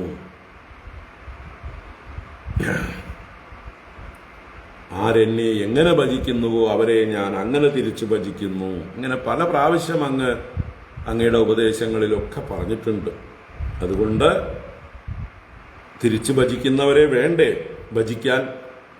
അതാണ് ഭജന്തം യഹവൈ ഉപയാതി. ഭജിക്കുന്നവനെ ആരാണോ ഭജിക്കുന്നത്, തിരിച്ചു പ്രാപിക്കുന്നത്, അങ്ങനെയുള്ള തവ അംഗ്രിഹി അരണം സ്യാത്. ആർക്ക്? ശ്രുതിഭിഹി ഭ്രമന്ത്യാഹ. ശ്രുതിഭിഹി ഭ്രമന്ത്യാഹ. ശ്രുതി എന്ന് പറഞ്ഞാൽ ജനനം മുതലായത്, സംസാരഗതി, സഞ്ചാരമാണ്, സരണിയാണ് ശ്രുതി എന്ന് പറഞ്ഞാൽ. ഒഴുകിക്കൊണ്ടേയിരിക്കുക. പുനരപി ജനനം പുനരപി മരണം പുനരപി ജനനീ ജഠരേ ശയനം. ഇങ്ങനെ ജനിച്ചു മരിക്കുന്നതിനാണ് ഇവിടെ ശ്രുതി എന്ന് പറയുന്നത്. അപ്പൊ ശ്രുതിഭിഹി ജന്മാദികളെ കൊണ്ട് സംസാരത്തിൽ ഭ്രമന്ത്യാഹ ഭ്രമിക്കുന്നവളായിട്ടുള്ള മേ എനിക്ക് തവ അംഗ്രിഹി അങ്ങയുടെ പാദം അരണം സ്യാത്. അരണം ശരണം തന്നെ, ശരണമായി ഭവിക്കട്ടെ. അപ്പോൾ ശാശ്വതനായ അങ്ങയുടെ പാദാരവിന്ദങ്ങളെ ഞാനിതാ മുറുക്ക പിടിക്കുകയാണ്, ആശ്രയിക്കുകയാണ്. ഇതിനെ മുറുക്ക പിടിച്ചില്ലെങ്കിൽ ഞാൻ ഇങ്ങനെ കറങ്ങിക്കൊണ്ടേയിരിക്കും. എനിക്ക് കറക്കം മതിയായി. ഇനിയും ജന്മമെടുത്താലും ഞാൻ അങ്ങയുടെ പാദം വിടാൻ പോകുന്നില്ല. ജന്മജന്മാന്തരേവി ത്വത്പാദാംബോരുഹയുഗഗതാ നിശ്ചലാ ഭക്തിരസ്തു. ജന്മജന്മാന്തരങ്ങളിലും അങ്ങയുടെ പാദകമലങ്ങളിൽ ഉറച്ചതായിട്ടുള്ള ഭക്തി എനിക്കുണ്ടാവട്ടെ. അപ്പോ മതിയായി എനിക്ക് കറങ്ങിയിട്ട്. ശ്രുതിഭിഹി ഭ്രമന്ത്യാഹാമേ. സംസാരഗതിയിൽ ഇങ്ങനെ കറങ്ങിക്കൊണ്ടേയിരിക്കുന്ന, ഭ്രമിച്ചുകൊണ്ടേയിരിക്കുന്ന എനിക്ക് ഒരു ആശ്രയം വേണം. എനിക്ക് ഭ്രമിച്ചു മതിയായി. അപ്പോൾ ഒരു എന്താ പറയുക, പൂർണ്ണ മുമുക്ഷുത്വം പ്രകടിപ്പിക്കുകയാണ് അവിടെ ദേവി. ഞാൻ മുമുക്ഷുവാണ്, എനിക്ക് മോക്ഷം വേണം. അതിനെ ആശ്രയിക്കാൻ അങ്ങയെ തന്നെയാണ് ഉത്തമം. അങ്ങല്ലാതെ വേറൊരാൾക്കും മോക്ഷം തരാൻ കഴിയുകയില്ല. എല്ലാ അനൃതങ്ങളുടെയും അപവർഗസ്ഥാനമായ അങ്ങയുടെ പാദാരവിന്ദത്തെ ഞാൻ ആശ്രയിക്കുന്നു. സത്യം പരം ധീമഹി, സത്യം പരം ധീമഹി. അതുകൊണ്ട് അങ്ങ് അനുരൂപനായ ആരെങ്കിലും ഭജിച്ചോളാൻ പറഞ്ഞില്ലേ? ഇഹലോകത്തിലും പരലോകത്തിലും ഒക്കെ സുഖം കിട്ടാൻ വേണ്ടിയിട്ട് തീർച്ചയായിട്ടും ഞാൻ അത് തന്നെയാ ചെയ്തിരിക്കുന്നത്. എനിക്ക് ഇഹലോകത്തിലും പരലോകത്തിലും സുഖം തരാൻ കഴിവുള്ള ഒരേ ഒരാളെ ഞാൻ കാണുന്നുള്ളൂ, അതങ്ങ് മാത്രം. ആ അങ്ങയെ ഞാൻ വിടാൻ ഭാവമില്ല. അങ്ങയുടെ പാദങ്ങളെ ഞാനിതാ മുറുകെ പിടിച്ചിരിക്കുന്നു. തം ത്വാനുരൂപമഭജം ജഗദാമദീശം ആത്മാനമത്ര ച പരത്ര ച കാമപൂരം സ്യാന്മേ തവാംഗ്രിരണം ശ്രുതിഭിർഭ്രമന്ത്യാഃ യോ വൈ ഭജന്തമുപയാതി അനൃതാപവർഗഃ. അപ്പോൾ നമ്മൾ രുക്മിണിയുടെ സന്ദേശം ഓർക്കുക. 52-ാം അധ്യായത്തിൽ ബ്രാഹ്മണൻ വശം കൊടുത്തുവിട്ട 7 ശ്ലോകങ്ങൾ. ഇനി അതിൻ്റെ തുടർച്ചയാണ് ഇനി പറയുന്ന ഈ രുക്മിണിയുടെ വാചകങ്ങളൊക്കെ. അല്ലെങ്കിൽ മുമ്പ് പറഞ്ഞതും തുടർച്ച തന്നെയാണ്. ഭഗവാനോടുള്ള പരിപൂർണമായിട്ടുള്ള ആശ്രയഭാവം, സമർപ്പണം, ഭഗവാനെ അല്ലാതെ വേറൊന്നും തനിക്ക് വേണ്ട എന്നുള്ള ആ ഒരു നിശ്ചയദാർഢ്യം. അപ്പോൾ നല്ല ഉത്തമയായിട്ടുള്ള ഒരു ഭക്ത തന്നെയാണ്, ഒരു മുമുക്ഷു തന്നെയാണ് ദേവി എന്ന് ഇവിടെ ഉറപ്പിക്കുകയാണ്. തസ്യാസ്യുരച്യുത നൃപാഭവതോപദിഷ്ടാഃ സ്ത്രീണാം ഗൃഹേഷു ഖരഗോസ്വബിഡാലഭൃത്യാഃ യത്കർണമൂലമരികർഷണ നോപയായാദ്യുഷ്മത്കഥാ മൃഡവിരിഞ്ചസഭാസു ഗീതാ. തസ്യാസ്യുരച്യുത നൃപാഭവതോപദിഷ്ടാഃ സ്ത്രീണാം ഗൃഹേഷു ഖരഗോസ്വബിഡാലഭൃത്യാഃ യത്കർണമൂലമരികർഷണ നോപയായാദ് യുഷ്മത്കഥാ മൃഡവിരിഞ്ചസഭാസു ഗീതാ. ഭഗവാൻ പറഞ്ഞില്ലേ, യോഗ്യന്മാരായിട്ടുള്ള രാജാക്കന്മാര്, ക്ഷത്രിയന്മാര് ഇപ്പോഴും നീ പോയാൽ സ്വീകരിക്കും, പൊക്കോളൂ എന്ന് പറഞ്ഞപ്പോ ആ രാജാക്കന്മാർ നൃപാ ഭവതാ ഉപദിഷ്ടാഹ, ഭവതാ ഉപദിഷ്ടാഹ നൃപാഹ, അങ്ങയാൽ ഉപദേശിക്കപ്പെട്ട ആ രാജാക്കന്മാരുണ്ടല്ലോ, അവര് തസ്യാഹ സ്യുഹു, അവൾക്കിരിക്കട്ടെ, എനിക്ക് വേണ്ട, അവൾക്കിരിക്കട്ടെ എന്ന തസ്യാഹ. അപ്പൊ ആരാണീ അവൾ? അവളെ കുറിച്ച് പിന്നെ പറയുന്നുണ്ട്. അവൾ എങ്ങനെയുള്ളവളാണ്? യത്കർണമൂലം അരികർഷണനോപയായാത് യുഷ്മത്കഥാ മൃഡവിരിഞ്ചസഭാസു ഗീതാ. ഇതിനോടാണ് അവൾ ചേർത്ത് വായിക്കേണ്ടത്. അപ്പൊ യത്കർണമൂലം, ഏതൊരുവളുടെ കർണമൂലത്തിലേക്ക്, ഹേ അരികർഷണ, അരികളെ കർഷിക്കുന്നവനെ, ശത്രുക്കളെ നശിപ്പിക്കുന്നവനെ. ശത്രുനാശന എന്ന് വെച്ചാൽ ഭഗവാന്റെ കഥ ആരുടെ ചെവിയിലേക്ക് പ്രവേശിക്കുന്നുവോ, കർണമൂലത്തിലേക്ക് പ്രവേശിക്കുന്നുവോ, അവരുടെ ഉള്ളിലുള്ള ശത്രുക്കളെല്ലാം നശിച്ചു പോകും. കാമക്രോധ ലോഭ മോഹ മത മാത്സര്യാദികളൊക്കെ. അപ്പൊ പിന്നെ പുറത്തെങ്ങനെ ശത്രുക്കൾ ഉണ്ടാവും? ശത്രുക്കൾ പുറത്തുണ്ടാവണമെങ്കിൽ അകത്തുണ്ടാവണം. ഈ കാമക്രോധ ലോഭാദി ശത്രുക്കൾ ഉള്ളിലുണ്ടെങ്കിലേ പുറത്ത് ശത്രുക്കളെ കാണാൻ പറ്റൂ. അപ്പോ അരികർഷണ, ശത്രുക്കളെ നശിപ്പിക്കുന്നവനെ. എങ്ങനെ? ഏതൊരു ഭഗവാന്റെ കഥകൾ നമ്മുടെ കർണമൂലത്തിൽ പ്രവേശിക്കുന്നുവോ അതോടുകൂടി എല്ലാ അരികളും നശിക്കും. അപ്പൊ ഹേ അരികർഷണ, അങ്ങയുടെ യുഷ്മത് കഥ, അങ്ങയുടെ കഥ എങ്ങനെയുള്ള കഥ? മൃഡവിരിഞ്ച സഭാസു ഗീത. മൃഡൻ മഹാദേവൻ, വിരിഞ്ചൻ ബ്രഹ്മദേവൻ, അവരുടെയൊക്കെ സഭകളിൽ ഗാനം ചെയ്യപ്പെടുന്നത്. അപ്പോൾ ബ്രഹ്മദേവൻ ബ്രഹ്മലോകത്തിരുന്നു കൊണ്ട് ഭഗവാന്റെ മാഹാത്മ്യം പാടുന്നു. നാരദനൊക്കെ ചെന്നപ്പോൾ പറഞ്ഞു കൊടുത്തിട്ടില്ലേ? അപ്പൊ ബ്രഹ്മാവിന്റെ സഭയിൽ ഗാനം ചെയ്യപ്പെടുന്നതാണ് അങ്ങയുടെ കഥ. കൈലാസത്തിൽ മഹാദേവൻ പാർവതീദേവിക്ക് പറഞ്ഞു കൊടുക്കുന്നത് അങ്ങയുടെ കഥ തന്നെയാണ്. അങ്ങനെയുള്ള അവരുടെ സഭകളിലൊക്കെ ഗാനം ചെയ്യപ്പെടുന്നതായിട്ടുള്ള യുഷ്മത് കഥ, അത്രയും കേമമായിട്ടുള്ള അങ്ങയുടെ കഥ, യത് കർണമൂലം, ഏതൊരുവളുടെ ചെവിയിലേക്ക് നോപയായാത്,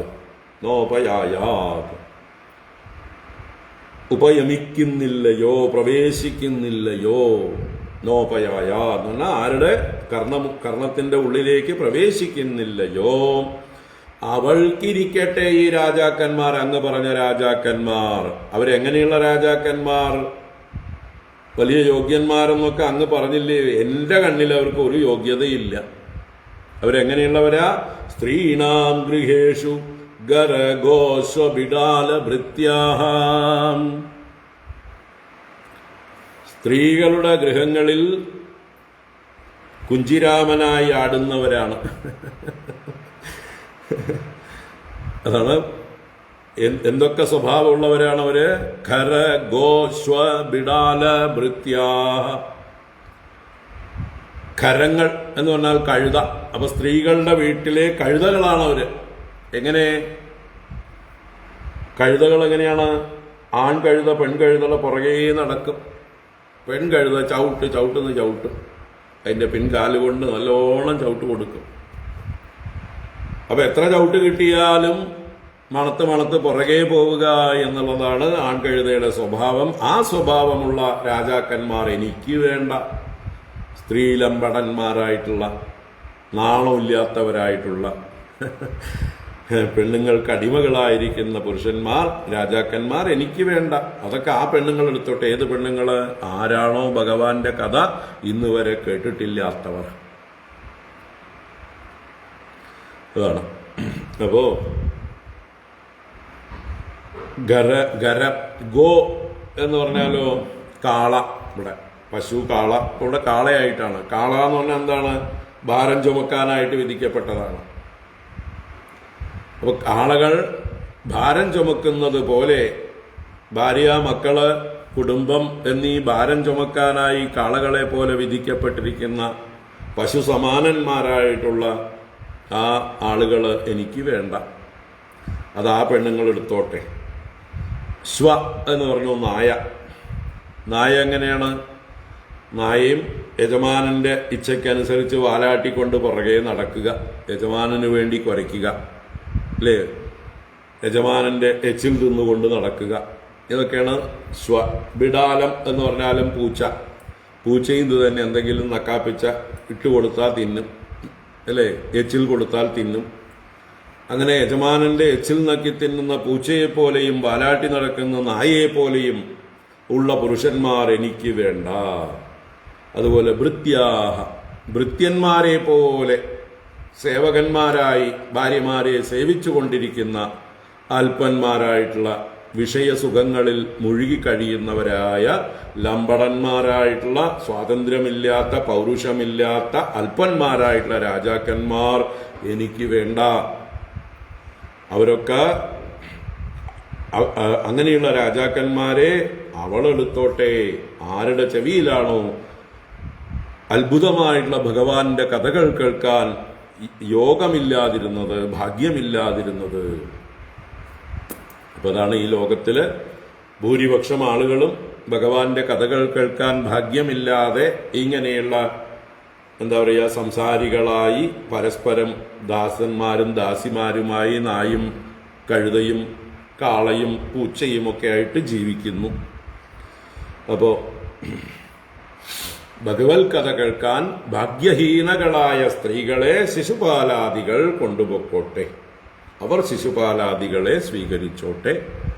എനിക്ക് അങ്ങയെ മതി. ഞാൻ അങ്ങയെ തന്നെ വരിച്ചിരിക്കുന്നു. കാരണം അങ്ങാണ് എല്ലാം തികഞ്ഞ, എല്ലാ യോഗ്യതകളും തികഞ്ഞ പുരുഷോത്തമൻ. അല്ലാതെ മറ്റുള്ളവരെ സ്വീകരിക്കാൻ എന്നെ കിട്ടില്ല എന്ന് ഉറപ്പിച്ചു പറയണം.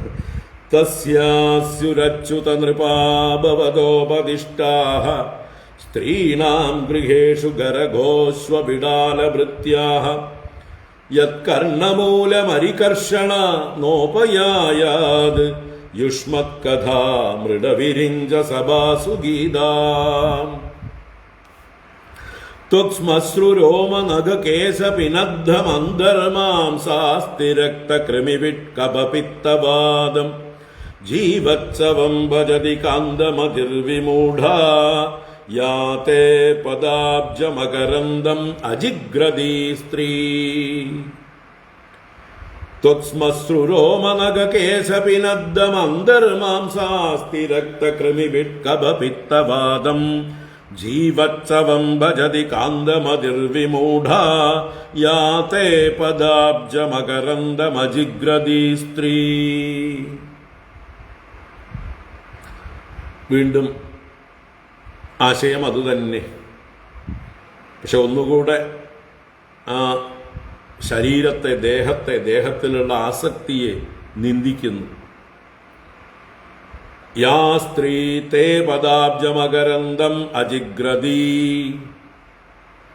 യാ സ്ത്രീ, ഏതൊരു സ്ത്രീയാണോ തേ പദാബ്ജമകരന്ദം അജിഗ്രദീ, അങ്ങയുടെ പാദകമലത്തിലെ തേൻ ഘ്രാണനം ചെയ്യാതിരിക്കുന്നത്, അല്പം പോലും അങ്ങയുടെ പാദകമലത്തിലെ ആ തേനിന്റെ സുഗന്ധം നുകരാൻ കഴിയാതിരിക്കുന്നത് എന്ന് വെച്ചാൽ അങ്ങയുടെ മാഹാത്മ്യം അറിയാത്തവൾ, ജീവിതത്തിൽ ഭഗവാനെക്കുറിച്ച് ശ്രവണം ചെയ്യാൻ ഭാഗ്യം ലഭിച്ചിട്ടില്ലാത്തവൾ, ഭഗവത് കഥകൾ കേൾക്കാൻ കഴിഞ്ഞിട്ടില്ലാത്തവൾ, അങ്ങനെയുള്ള സ്ത്രീ. യാ സ്ത്രീ തേ പദാബ്ജമകരന്തം അജിഗ്രതി സാ വിമൂഢ, അവൾ അത്യന്തം വിമൂഢയാണ്, വിശേഷമൂഢയാണ്, മൂഢശിരോമണിയാണ്.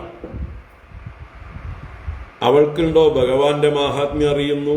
അതുകൊണ്ട് അവൾ എന്ത് ചെയ്യുന്നു? അവൾ ഇതുപോലെയുള്ള ശിശുപാലാദികളെ പോലെയുള്ള അഭിമാനികളായിട്ടുള്ള ദേഹാഭിമാനികളായിട്ടുള്ള രാജാക്കന്മാരെ പുരുഷന്മാരെയൊക്കെ സ്വീകരിക്കുന്നു. എന്താണ് ഈ ശരീരം? ഈ ശരീരം ത്വക് ശ്മശ്രു രോമ നഖ കേശ പിനദ്ദം, ഇത് ബാഹ്യശരീരം. ബാഹ്യശരീരത്തിൽ എന്തൊക്കെയാണുള്ളത്? ത്വക്ക് ചർമ്മം അല്ലേ, ശ്മശ്രു മീശരോമങ്ങള്, താടിരോമങ്ങള്, ശ്മശ്രു രോമ തലയിലെ രോമങ്ങള്, ദേഹരോമങ്ങളൊക്കെ രോമങ്ങള്, നഖ നഖങ്ങളുണ്ട്, കേശ തലമുടിയുണ്ട്. ഇതൊക്കെ കൊണ്ട് പിനദ്ദം, പിനദ്ദം കവർ ചെയ്തത് എന്നർത്ഥം. കുറെ ഡെക്കറേഷൻസ് ഫിറ്റ് ചെയ്തിട്ടുണ്ട് അല്ലേ? തലമുടി, മീശ, ത്വക്ക് കൊണ്ട് നന്നായിട്ട് കവർ ചെയ്തത് കൊണ്ടാണ് നല്ല ചന്തമുള്ളതായിട്ട് തോന്നുന്നത്. അതുപോലെ നഖം മുതലായ അവയവങ്ങളെ കൊണ്ട് പിനദ്ദം നന്നായി പാക്ക് ചെയ്തിട്ടുണ്ട്. പാക്കറ്റ് കൊള്ളാം, പുറത്തുള്ള പാക്കറ്റ് നല്ല ചന്തമുള്ള പാക്കറ്റാണ് എന്നർത്ഥം. ഇനി ഉള്ളിലെ വസ്തു എന്താണ്? ഉള്ളില് അന്തഃ മാംസാസ്തി രക്തകൃമിവിത് കഫപിത്തപാദം. അന്തഃ ഉള്ളില് മാംസം, വൃത്തികെട്ട മാംസം, അസ്ഥി അസ്ഥിയാണ്, രക്തം, കൃമികളുണ്ട് എല്ലാവരുടെ ശരീരത്തിലും, വിട്ട് എന്ന് പറഞ്ഞാൽ മലം, കഫമുണ്ട്, പിത്തമുണ്ട്, വാത ദോഷമുണ്ട്. ഇങ്ങനെയുള്ള വൃത്തികെട്ട സാധനങ്ങളാണ് മാംസ, അസ്ഥി, രക്ത, കൃമി, വിട്ട്, കഫം, പിത്തം, വാതം. ഇതിൽ ഓരോന്നും തനിത്തനിയേ നൽകിയാൽ ആർക്കെങ്കിലും വളരെ ഇഷ്ടമുള്ള സാധനമാണോ? പ്രത്യേകിച്ച് മനുഷ്യരുടെ അല്ലേ? മറ്റു ജന്തുക്കളുടെ മാംസമൊക്കെ ആണെങ്കിൽ തിന്നുന്ന ആൾക്കാർക്ക് കുഴപ്പമില്ല.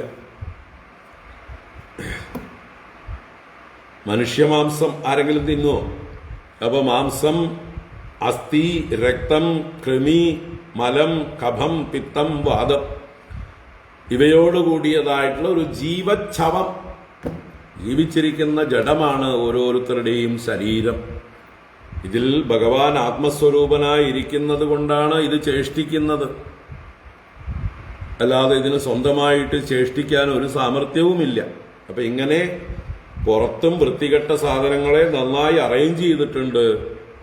അത് ഓരോന്നും തനിത്തനിയെ എടുത്താൽ വൃത്തികെട്ടതാണ്, അകത്ത് അതിലും വൃത്തികെട്ട സാധനങ്ങളാണ്. അങ്ങനെയുള്ള ഒരു ജഡം, ഒരു എന്താ പറയുക, മലഭാണ്ഡം, ആ മലഭാണ്ഡമായിരിക്കുന്ന ജീവച്ഛവമായിരിക്കുന്ന ഒരു പുരുഷനെ കാന്തമതിഹി ഭജതി. കാന്തൻ എന്ന വാക്കിനർത്ഥം എന്താ? ഏറ്റവും ആകർഷണീയമായത്, ഏറ്റവും പ്രിയപ്പെട്ടത് എന്നുള്ള ബുദ്ധിയോടുകൂടി ഭജിക്കുന്നു. ആര്? ഏതൊരു സ്ത്രീയാണോ അങ്ങയുടെ പാദകമല മകരന്തത്തെ ഇതുവരെ അനുഭവിക്കാതിരിക്കുന്നത്, ഗ്രാണിക്കാതിരിക്കുന്നത്, അവൾ വിമൂഢയാണ്. അപ്പോ കിണറ്റിൽ കിടക്കുന്ന തവള എന്നൊക്കെ പറയും പോലെയുള്ള ആൾക്കാരാണ്. ഭഗവാന്റെ മാഹാത്മ്യം അറിയാത്തത് കൊണ്ട് ഇതുപോലെയുള്ള രാജാക്കന്മാരെ, ഈ ജീവച്ഛവങ്ങളായിരിക്കുന്ന മലഭാണ്ഡങ്ങളായിരിക്കുന്ന പുരുഷന്മാരെ സേവിക്കുന്നു. ഞാൻ അങ്ങനെയുള്ള മലഭാണ്ഡങ്ങളെ അല്ല സേവിച്ചിരിക്കുന്നത്. ഞാൻ അങ്ങയെ സേവിക്കുമ്പോഴും അങ്ങയുടെ മലഭാണ്ഡത്തെ ഞാൻ കാണുന്നില്ല. അല്ലെങ്കിലും അങ്ങ് സച്ചിദാനന്ദ സ്വരൂപനാണ്. മറ്റുള്ളവരെ പോലെ ജഡന്മാരായിട്ടുള്ള സാധാരണ പ്രാകൃത മനുഷ്യരെ പോലെയുള്ള ശരീരമല്ല അങ്ങയുടെ ശരീരം. ഞാൻ അങ്ങയുടെ ശരീരത്തെയും അല്ല കാമിച്ചത്, അങ്ങയുടെ ആത്മാവിനെയാണ്. മറ്റുള്ളവരൊക്കെ ശരീരങ്ങളെ കാമിക്കുന്നു. അപ്പം അങ്ങനെയുള്ള സ്ത്രീകൾ, അങ്ങയുടെ മാഹാത്മ്യം അറിയാത്ത സ്ത്രീകൾ വേണമെങ്കിൽ ഇതുപോലുള്ള ശിശുപാലാദികളെയൊക്കെ ഭജിച്ചോട്ടെ. തുക്ഷ്മശ്രുരോമനഗകേശപിനദ്ദമന്തർമാംസാസ്തി രക്തകൃമിവിട് കഭപിത്തവാദം ജീവത്സവം ഭജതി കാന്തമതിർവിമൂഢ യാതേ പദാബ്ജമകരന്ദമജിഗ്രദീ സ്ത്രീ. അസ്ത്വംബുജാക്ഷ മമതേ ചരണാനുരാഗ ആത്മൻരദസ്യ മയി ചാനതിരിക്തദൃഷ്ടേഃ യരീഹ്യസ്യ വൃദ്ധയ ഉപാത്തരജ്യോതിമാത്രോ മാമീക്ഷസേ തദുഹനഃ പരമാനുകമ്പാ. അസ്ത്വംബുജാക്ഷ മമതേ ചരണാനുരാഗഃ ആത്മൻരദസ്യ മയി ചാനതിരിക്തദൃഷ്ടേഃ യർഹ്യസ്യ വൃദ്ധയ ഉപാത്തരജ്യോതിമാത്രോ മാമീക്ഷസേ തദുഹനഃ പരമാനുകമ്പാ. ഹേ അംബുജാക്ഷ, അല്ലയോ താമരക്കണ്ണ, മയി ച അനതിരിക്തദൃഷ്ടേഃ ആത്മൻരദസ്യ തേ ചരണാനുരാഗഃ മമ അസ്തു. അല്ലയോ താമരക്കണ്ണ, അങ്ങയുടെ തേ ചരണാനുരാഗഃ മമ അസ്തു, അങ്ങയുടെ ചരണങ്ങളിൽ അനുരാഗം, പ്രേമം മേ അസ്തു, എനിക്ക് ഭവിക്കട്ടെ. അങ്ങ് എങ്ങനെയുള്ളവനാണ്? മയി ച അനതിരിക്തദൃഷ്ടേഃ. അതിരിക്ത ദൃഷ്ടി എന്ന് പറഞ്ഞാൽ അതിശയ ദൃഷ്ടി.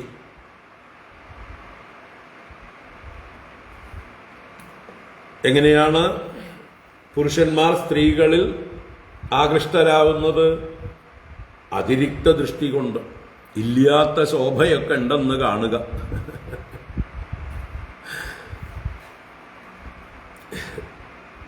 അല്ലേ? കുറച്ച് കഴിയുമ്പോഴാണ് തനി നിറമൊക്കെ പുറത്തേക്ക് വരിക. എല്ലാം കൊണ്ടും ശരീരത്തിൻ്റെ തനി നിറവും മനസ്സും ബുദ്ധിയും കയ്യിലിരിപ്പ് സ്വഭാവവും എല്ലാം പുറത്തേക്ക് വരുന്നത് കുറെ കഴിഞ്ഞിട്ടാണ്. ആദ്യം എല്ലാം പോളിഷ് ചെയ്ത് വെച്ചിരിക്കുകയാണ്. ശരീരവും നന്നായി ബ്യൂട്ടി പാർലറിലൊക്കെ പോയി നല്ല ക്രീമുകളൊക്കെ തേച്ച് മുഖവും ശരീരവും ഒക്കെ നല്ല വെളുപ്പിച്ചും മിനുസപ്പെടുത്തിയും തലമുടിയൊക്കെ കറുപ്പിച്ചും അല്ലെങ്കിൽ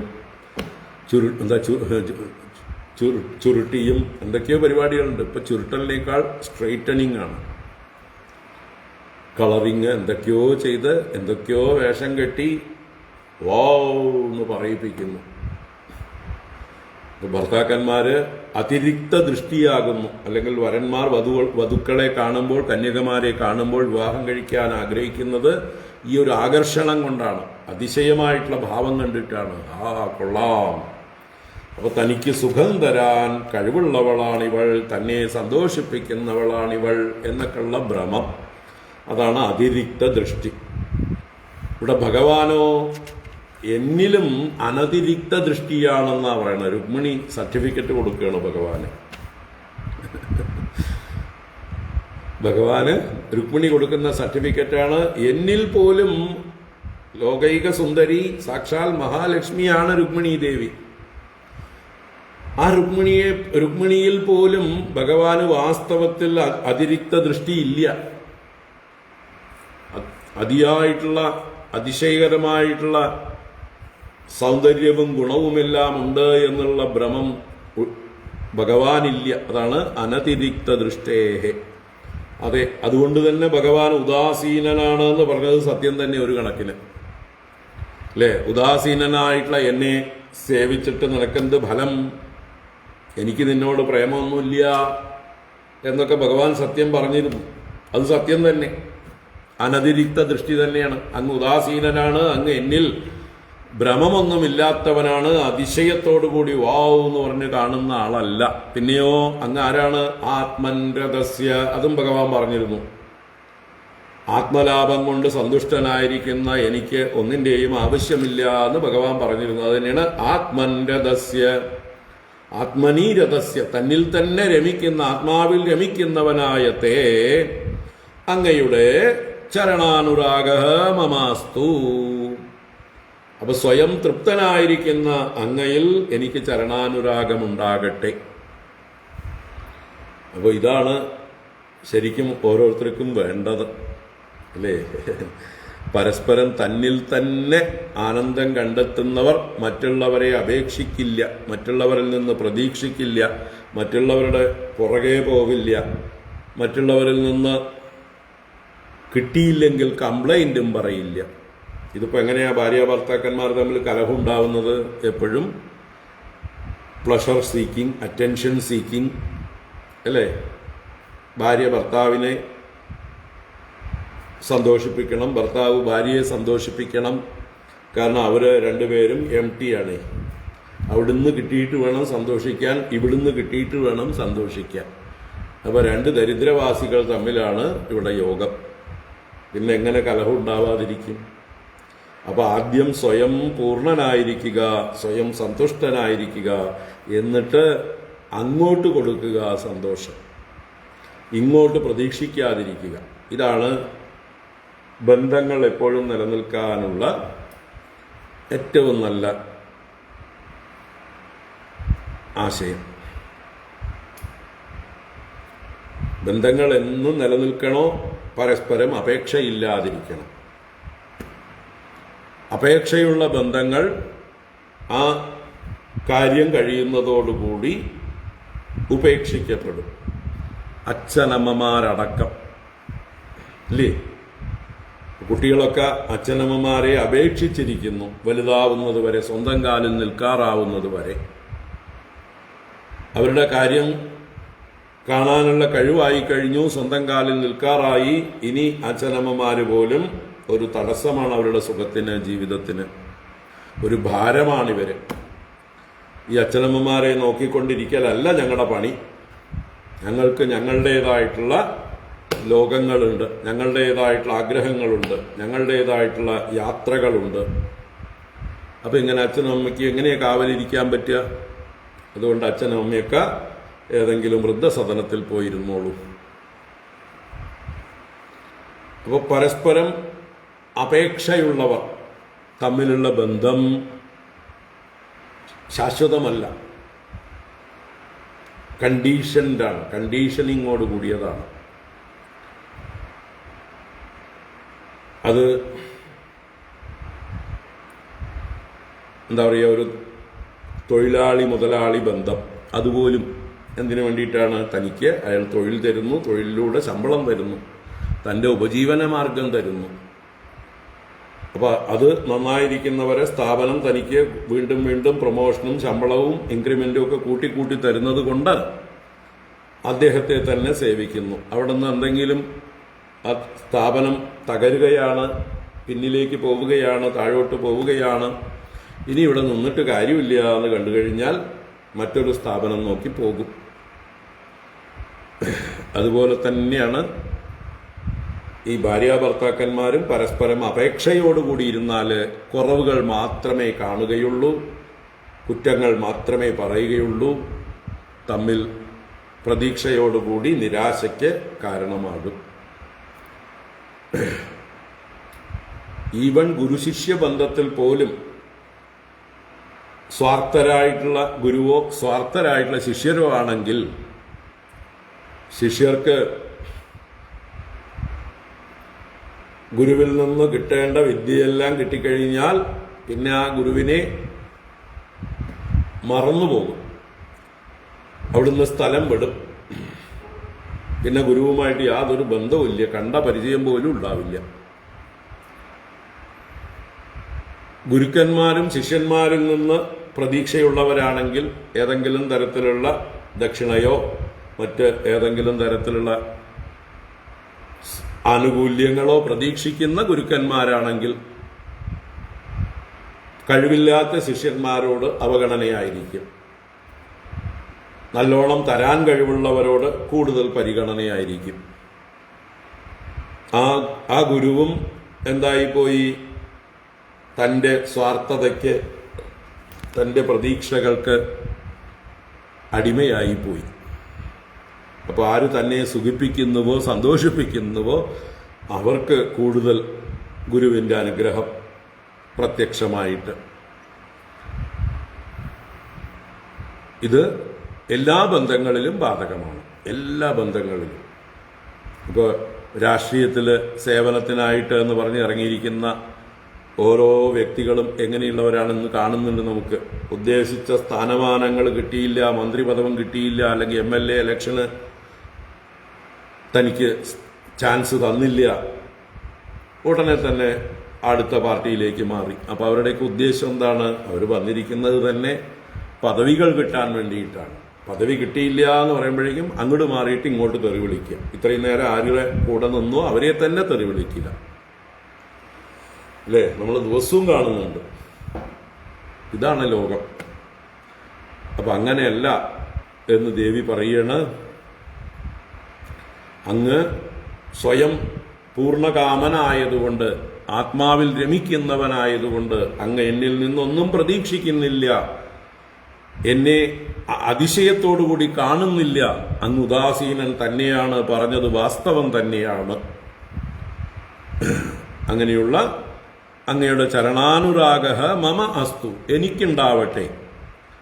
അസ്യ വൃദ്ധയേ ഉപാത്ത രജോതിമാത്ര മാമീക്ഷസേ യർഹി തതു നഹ പരമാനുകമ്പാഹ. അപ്പോ എന്തിനാണ് ഞാൻ അങ്ങയെ ഭജിക്കുന്നത്? അസ്യ വൃദ്ധയേ ഉപാത്ത രജോതിമാത്ര. അസ്യ എന്ന് പറഞ്ഞാൽ ഈ ജഗത്തിന്റെ, വൃദ്ധയെ ക്ഷേമത്തിന്, വൃദ്ധിക്ക് ആയിക്കൊണ്ട്, ഇതിന്റെ സൃഷ്ടിസ്ഥിതികൾക്കായിക്കൊണ്ട്, വൃദ്ധിക്കായിക്കൊണ്ട്, ഉപാത്ത രജോതിമാത്ര, സ്വീകരിച്ച രജസ്സിന്റെ അതിമാത്രയോടുകൂടിയവനാണ് അങ്ങ്. രജോ ഗുണം അധികം സ്വീകരിച്ചിരിക്കുന്നു.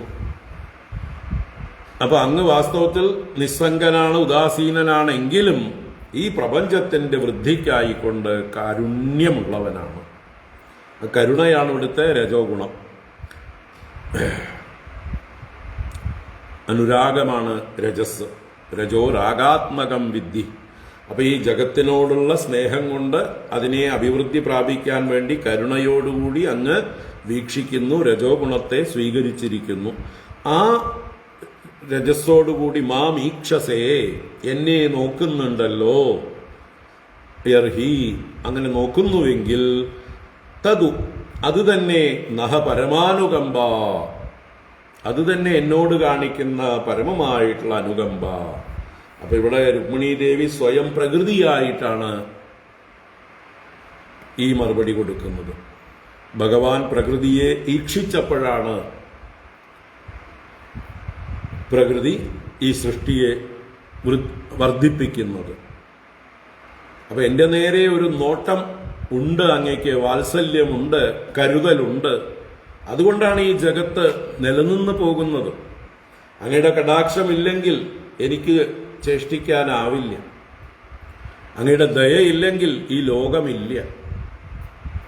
അതുകൊണ്ട് അങ്ങ് എത്ര ഉദാസീനനാണെങ്കിലും അങ്ങേക്ക് ഈ സൃഷ്ടിയെ പരിപാലിക്കുക എന്ന കാര്യത്തിൽ കരുണയുണ്ട്, അനുരാഗമുണ്ട്. അത് മതി എനിക്ക്. എൻ്റെ നേർക്ക ഒരു നോട്ടം മതി. ആ കാരുണ്യം, ആ അനുകമ്പ, ആ ദയയോടുകൂടിയ ഒരു കടാക്ഷം അതുണ്ടെങ്കിൽ ഞാൻ വൃദ്ധിയെ പ്രാപിച്ചുകൊള്ളും. പ്രകൃതി സ്വരൂപിണിയായ ഞാൻ വൃദ്ധിയെ പ്രാപിച്ചുകൊള്ളും. അത് തന്നെ ധാരാളം, അത് തന്നെ പരമാനുകമ്പ. അപ്പോൾ ഭഗവാന്റെ കടാക്ഷത്തിന് പാത്രീഭവിക്കുക എന്ന് പറഞ്ഞാൽ അനുഗ്രഹിക്കുക, അഥവാ നമ്മളെ അഭിവൃദ്ധി പ്രാപിപ്പിക്കുക. ഭഗവാൻ കടാക്ഷിച്ചാൽ അഭിവൃദ്ധി ഉറപ്പാണ്. അപ്പം എൻ്റെ നേരെ ഒരു നോട്ടം മതി, കരുണയോടുകൂടിയിട്ട് എന്ന് ദേവി പറയണ്. അത് തീർച്ചയായിട്ടും അങ്ങേക്കുണ്ട്. അതുകൊണ്ട് ഞാൻ അങ്ങേയല്ലാതെ പിന്നെ ആരെയാ ഭജിക്കുക? അതാണ് ഉദാസീനനായിട്ടും ഭഗവാനെ ഭജിക്കുന്നതിൻ്റെ താല്പര്യം. ഭഗവാന്റെ സാന്നിധ്യം, ഭഗവാന്റെ അനുഗ്രഹം, കടാക്ഷം, അതുകൊണ്ടാണ് ഈ ലോകം നിലനിന്നു പോകുന്നത്. പ്രകൃതിയായ ഞാൻ വൃദ്ധിയെ പ്രാപിച്ചിരിക്കുന്നത്. അസ്ത്വംബുജാക്ഷ മമ തേ ചരണാനുരാഗ ആത്മൻരദസ്യ മയി ചാനതിരിക്തദൃഷ്ടേഃ യരിഹസ്യ വൃദ്ധയ ഉപാത്തരജ്യോതിമാത്രോ മാമീക്ഷസേ തദുഹ നഃ പരമാനുകമ്പാ നൈവാളീകമഹം മന്യേ വചസ്തേ മധുസൂദന അംബായാ ഇവ ഹി പ്രായഃ കന്യായാ സ്യാത് രതി ക്വചിത്.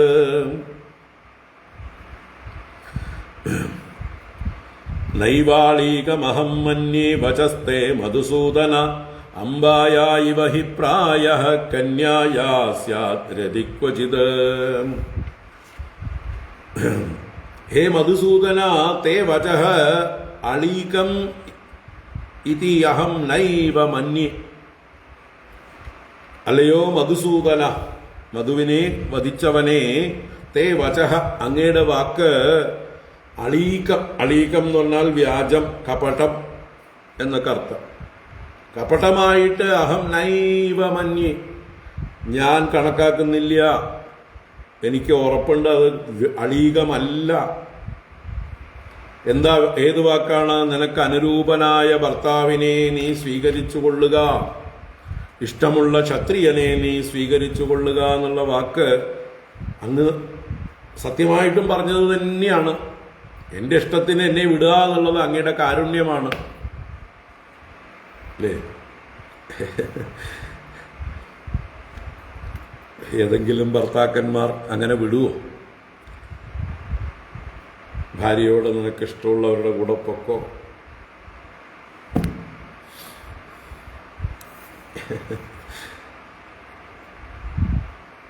അത് ഈ ലോകത്ത് അത്ര സുലഭമായിട്ട് സാധിക്കുന്ന കാര്യമല്ല.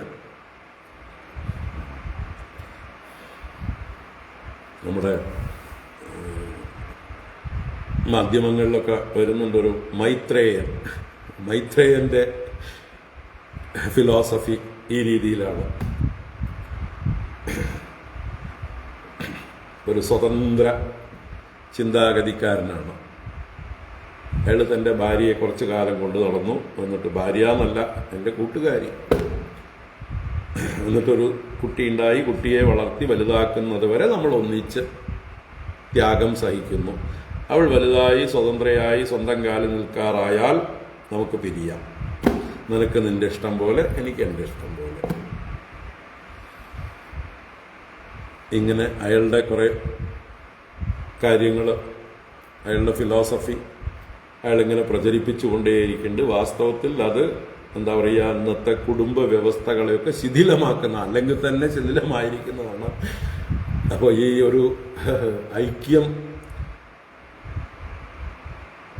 വയസ്സായാൽ ഭാര്യയ്ക്ക് ഭർത്താവും ഭർത്താവിന് ഭാര്യയും തുണ, മക്കൾ ഒന്നിച്ച് കൂടെ ഉണ്ടാവുക, അങ്ങനെയുള്ള കുടുംബ വ്യവസ്ഥകളെയൊക്കെ തള്ളിക്കളയുന്നതാണ്, തകർക്കുന്നതാണ് അങ്ങനെയുള്ള ചിന്താഗതികൾ. അത് ആർക്കും സമ്മതമല്ല. നമ്മുടെ ഭാരതത്തിൻ്റെ ഒരു നിലനിൽപ്പ് തന്നെ കുടുംബങ്ങളിലാണ്. ഈ സനാതനധർമ്മം നിലനിൽക്കുന്നത് കുടുംബങ്ങളിലൂടെയാണ്. ഒരാൾക്ക് മതിയായാൽ, എന്താ പറയുക, സാംസാരിക ജീവിതം, ലൗകിക ജീവിതം മതിയായാൽ സന്യസിക്കാനുള്ള സ്വാതന്ത്ര്യമുണ്ട്. എല്ലാം ഉപേക്ഷിച്ച് സന്യസിച്ച് അവനവൻ്റെ ആത്മജ്ഞാനത്തിനായിക്കൊണ്ട് പരിശ്രമിക്കാം. അതല്ലാതെ പിന്നെയും പിന്നെയും മറ്റ് ജീവികളെ പോലെ, ജന്തുക്കളെ പോലെ കൂട്ടുകാരെ മാറ്റിക്കൊണ്ടേയിരിക്കുക, ഒരു വ്യവസ്ഥയുമില്ലാതെ, ഒരു കമ്മിറ്റ്മെൻറ്റുമില്ലാതെ. അത് ശരിയല്ല. അതൊരു തലമാണ്, ഒരു പൂർണ്ണ സ്വാതന്ത്ര്യത്തിൻ്റെ ഒരു തലമാണ്. അതെല്ലാവർക്കും സാധ്യമല്ല. എല്ലാ സമൂഹം അങ്ങനെയുള്ളൊരു വ്യവസ്ഥയിലേക്ക് വന്നു കഴിഞ്ഞാൽ ഒരു അരാജകത്വം, അവ്യവസ്ഥ, ഒരു അൺപ്രഡിക്റ്റബിലിറ്റി ഈ സമൂഹത്തിൽ വന്നു ചേരും. എല്ലാ കാര്യങ്ങളും പ്രഡിക്റ്റബിൾ ആയാലേ നമുക്ക് കോൺഫിഡൻസ് ഉണ്ടാവുള്ളൂ ജീവിതത്തിൽ. ഇത്രയൊക്കെ വ്യവസ്ഥകൾ ഉണ്ടായിട്ടും നമുക്കൊന്നും പ്രഡിക്റ്റബിൾ അല്ല. വാസ്തവം പറഞ്ഞാൽ പരമാർത്ഥത്തിൽ ഒന്നും പ്രഡിക്റ്റബിൾ അല്ല. എങ്കിലും ഒരു കമ്മിറ്റ്മെൻ്റ് ഉള്ളപ്പോൾ നമുക്കത് ഉണ്ടാവും. അപ്പോൾ ഇവിടെ ഭഗവാൻ രുക്മിണിക്ക് പൂർണ്ണ സ്വാതന്ത്ര്യം കൊടുത്തതാണ്, നിനക്ക് നിന്റെ ഇഷ്ടം പോലെ ഇനി ഒരാളെ തിരഞ്ഞെടുക്കാമെന്നത്. അപ്പോൾ അതിന് മറുപടി പറയണം, അങ്ങ് പറഞ്ഞതൊക്കെ ശരി തന്നെ, അളീകൊന്നുമല്ല, വാസ്തവം തന്നെ, എനിക്ക് പൂർണ്ണ സ്വാതന്ത്ര്യം തന്നെ. പക്ഷേ ഓരോ കന്യകമാർക്കും അവരവരുടേതായിട്ടുള്ള ചോയ്സ് ഉണ്ട്. അവർ അനുരൂപരായവരെ തിരഞ്ഞെടുക്കുന്നു. അതിന് ദൃഷ്ടാന്തമായിട്ടാണ് അംബയുടെ കഥ സൂചിപ്പിക്കുന്നത്. ഭീഷ്മർ, അംബിക, അംബാലിക 3 പേരെയും വിചിത്രവീര്യന് വേണ്ടി തട്ടിക്കൊണ്ടുവന്നു. അതിൽ അംബയ്ക്ക് വിചിത്രവീര്യനെ താല്പര്യമുണ്ടായിരുന്നില്ല എന്ന് മാത്രമല്ല, അംബയ്ക്ക് സാൽവനെ ആയിരുന്നു താല്പര്യം. അപ്പൊ അംബ എനിക്ക് സാൽവന്റെ കൂടെ പോകണമെന്ന് പറഞ്ഞ് തിരിച്ചു പോകുന്നുണ്ട്. എന്നാൽ അതേസമയം അംബികയും അംബാലികയും എനിക്കും സാൽവന്റെ കൂടെ പോകണം അല്ലെങ്കിൽ വേറൊരാളുടെ കൂടെ പോകണമെന്ന് പറഞ്ഞില്ല. അവരുടെ അഭിരുചി വിചിത്രവീര്യനോട് തിരിഞ്ഞു. അംബ മാത്രം സാൽവനെ തിരഞ്ഞെടുത്തു. അപ്പൊ 3 പേരും ഒരേപോലെയുള്ള അവസ്ഥകളിലൂടെ കടന്നു വന്നപ്പോഴും ഒരാൾ മാത്രം സാൽവനെ തിരഞ്ഞെടുത്തു. മറ്റു 2 പേർ കിട്ടിയവരെ കൊണ്ട് സമാധാനിച്ചു, അല്ലേ, വിചിത്രവീര്യന്റെ പത്നിമാരായി. അപ്പൊ അതാണ് ഇവിടെ അങ്ങ് പറഞ്ഞത് ശരി തന്നെ. പക്ഷേ പ്രായേണ സാമാന്യമായിട്ട് കന്യായാഹ, കന്യകയായിരിക്കുന്ന അംബായാഹ ഇവ ക്വചിത് രതിഹി സ്യാത്. അംബ എന്ന പോലെ, അംബയ്ക്കുണ്ടായ പോലെ ക്വചിത് രതിഹി സ്യാത്, ഒരിടത്ത് ഒരുവനിൽ രതി ഉറച്ചു നിൽക്കും. അപ്പോ എല്ലാ സ്ത്രീകൾക്കും എല്ലാവരിലും രതി ഉണ്ടാവുകയില്ല. വ്യഭിചരിക്കുന്ന സ്വഭാവം എല്ലാ സ്ത്രീകൾക്കും ഉണ്ടാവില്ല. ഒരിടത്ത് മാത്രം ഉറച്ചു നിൽക്കുന്നതായിട്ടുള്ള സ്വഭാവമായിരിക്കും ഭൂരിപക്ഷം സ്ത്രീകൾക്കും. അപ്പൊ അംബ സാൽവനിൽ എങ്ങനെ രതി ഉണ്ടായോ അതുപോലെ എനിക്ക് അങ്ങയിൽ മാത്രമാണ് രതി. എൻ്റെ ചോയ്സ് അങ്ങാണ്. ഇനിയിപ്പോൾ പുതിയൊരു ചോയ്സ് എന്നോട് തിരഞ്ഞെടുക്കാൻ പറയേണ്ട ആവശ്യമില്ല. അങ്ങ് പറഞ്ഞതൊക്കെ ശരി, അംഗീകരിച്ചു. നൈവാളീകം ഉള്ളതന്നെ പറഞ്ഞതൊക്കെ. പക്ഷെ ഞാൻ പോകാൻ തയ്യാറില്ല. എനിക്ക് വേറൊരാളെ മാറിക്കിട്ടേണ്ട ആഗ്രഹം ഇല്ല. I M fully satisfied with you. ഒരു കുറവും അങ്ങയിൽ നിന്ന് ഞാൻ അനുഭവിക്കുന്നില്ല. വേറൊരാളിൽ അങ്ങയിലില്ലാത്തത് എന്തെങ്കിലും കൂടുതലുണ്ട്, അയാളുടെ പുറകെ പോകാം എന്ന് കരുതാനായിട്ട് എൻ്റെ മനസ്സ് അങ്ങനെ ഒരു വ്യഭിചാരമുള്ള മനസ്സല്ല, ചഞ്ചലമായിട്ടുള്ള മനസ്സല്ല, നല്ല നിശ്ചയമുള്ള മനസ്സാണ് എന്ന് അത് സതീ അഥവാ പതിവ്രത എന്നുള്ള ആ ഒരു ഭാവം ദേവി അത് പ്രകടിപ്പിച്ചു എന്ന് പറയാം. നൈവാളീകമഹം മന്യേ വചസ്തേ മധുസൂദന അംബായായിവ ഹി പ്രായഃ കന്യായാ സ്യാദ് രതി ക്വചിത് വ്യൂഢായാശ്ചാപി പുംസല്യാ മനോഭേദി നവം നവം ബുധോ അസതീം ന ബിഭ്രയാത് താം ബിഭ്രത് ഉപയച്യുതഃ. വ്യൂഢായാശ്ചാപി പുംസല്യാ മനോഭേദി നവം നവം ബുധോ അസതീം ന ബിഭ്രയാത് താം ബിഭ്രത് ഉപയച്യുതഃ. കഴിഞ്ഞ ശ്ലോകത്തിനെ ഒന്നുകൂടെ കോംപ്ലിമെന്റ് ചെയ്യണു, അഥവാ ഒന്നുകൂടെ വ്യാഖ്യാനിക്കുന്നു. വ്യൂഢായാഹ അപി, വ്യൂഢ എന്ന് പറഞ്ഞാൽ വിവാഹിത, വിശേഷേണ ഊഢ, ഉഹ് എന്നുള്ള ധാതു തന്നെയാണ്, വഹ് രണ്ടും ഒന്ന് തന്നെയാണ്. അപ്പൊ വഹിക്കപ്പെട്ടവൾ വ്യൂഢ, വിവാഹിത. അപ്പോൾ വ്യൂഢായാഹ ചാപി, വിവാഹം കഴിച്ചവളാണെങ്കിലും പുംശ്ചല്യാ മനഃ നവം നവം അഭ്യേതി. പുംശ്ചലി, പുംശ്ചലി എന്ന് പറഞ്ഞാൽ പുരുഷന്മാർ തോറും ചലിക്കുന്നത്, പുതിയ പുരുഷന്മാരെ കാണുമ്പോൾ അവരിലേക്ക് ചഞ്ചലമായി ചലിക്കുന്നത് പുംശ്ചലികളുടെ മനസ്സ്. അതാണ് പുംശ്ചല്യാഹ മനഃ. പുംശ്ചലികളുടെ മനസ്സ് നവം നവം അഭ്യേതി, പുതിയ പുതിയ ആളുകളെ കാണുമ്പോൾ അതിനെ പ്രാപിക്കുന്നു. ഓ, ഇയാളെ കിട്ടിയാൽ വേണ്ടില്ലായിരുന്നു, ഇയാളുടെ കൂടെ ആയിരുന്നെങ്കിൽ ജീവിതം സുഖമായേനെ എന്നൊക്കെ ചിന്തിക്കുന്നത് തൻ്റെ ഭർത്താവ് കൂടെ ഇരിക്കുമ്പോഴും ഭർത്താവിനെ വിട്ട് മറ്റുള്ളവർ ചിന്തിക്കുക. അതാണ് നവം നവം അഭ്യേദി. അങ്ങനെയുള്ള സ്ത്രീകളെ ബുദ്ധിമാന്മാരായ പുരുഷന്മാർ സ്വീകരിക്കാൻ പാടുള്ളതല്ല. അതാണ് ബുധഃ അസതീം ന വിബ്രിയാത്. ബുധന്മാരായിട്ടുള്ളവർ, ബുദ്ധിമാന്മാരായിട്ടുള്ളവർ സ്വന്തം ജീവിതം സുരക്ഷിതം ആയിട്ടിരിക്കണം, തനിക്ക് സ്വയം വേണം എന്ന് ചിന്തിക്കുന്ന വിവേകിയായിട്ടുള്ള ഒരു പുരുഷനും അസതിയായിരിക്കുന്നവളെ, അസതി സതിയല്ലാത്തവൾ, പാതിവ്രത്യമില്ലാത്തവൾ, പുംശ്ചലിയായിരിക്കുന്നവൾ, ഈ ദുഷിച്ച സ്വഭാവമുള്ളവൾ, എല്ലാ പുരുഷന്മാരെയും സ്വീകരിക്കാൻ തയ്യാറുള്ള മനസ്സ്, അങ്ങനെയുള്ള സ്ത്രീയെ ന ബിബ്രിയാത്, ഭരിക്കരുത്, ഭാര്യയാക്കരുത്, അവളെ ചുമക്കരുത്. അവളെ ഭരിക്കുക എന്ന് പറഞ്ഞാൽ ചുമക്കുകയാണ്, തലയിൽ ചുമക്കരുത്, അവളെ വിവാഹം കഴിക്കരുത്. അങ്ങനെ അസതികളായിട്ടുള്ള സ്ത്രീകളെ നല്ല ബുദ്ധിമാന്മാരായിട്ടുള്ള പുരുഷന്മാർ വിവാഹം കഴിക്കരുത്. താം ബിബ്രത് ഉപയച്യുത, അവനെ ഭരിക്കുന്നവനായാൽ, അങ്ങനെയുള്ള അസതികളെ ഭരിച്ചാൽ അവൻ ഈ ലോകവും ഇല്ല, പരലോകവും ഇല്ല. അതാണ് ഉഭയച്യുത. രണ്ട് ലോകത്തിൽ നിന്നും ഭ്രംശിച്ചവനായി ഭവിക്കുന്നു. അപ്പൊ ഈ ലോകത്തിലും അവൻ ഒരു സുഖവും സ്വൈരവും കിട്ടാൻ പോകുന്നില്ല. ചിലപ്പോ എന്താ പറയുക, ആപത്തുണ്ടാവുകയും ചെയ്യും, അല്ലേ? ഇപ്പൊ ധാരാളമായിട്ട് നടക്കുന്നു. കാമുകനും എന്താ പറയുക,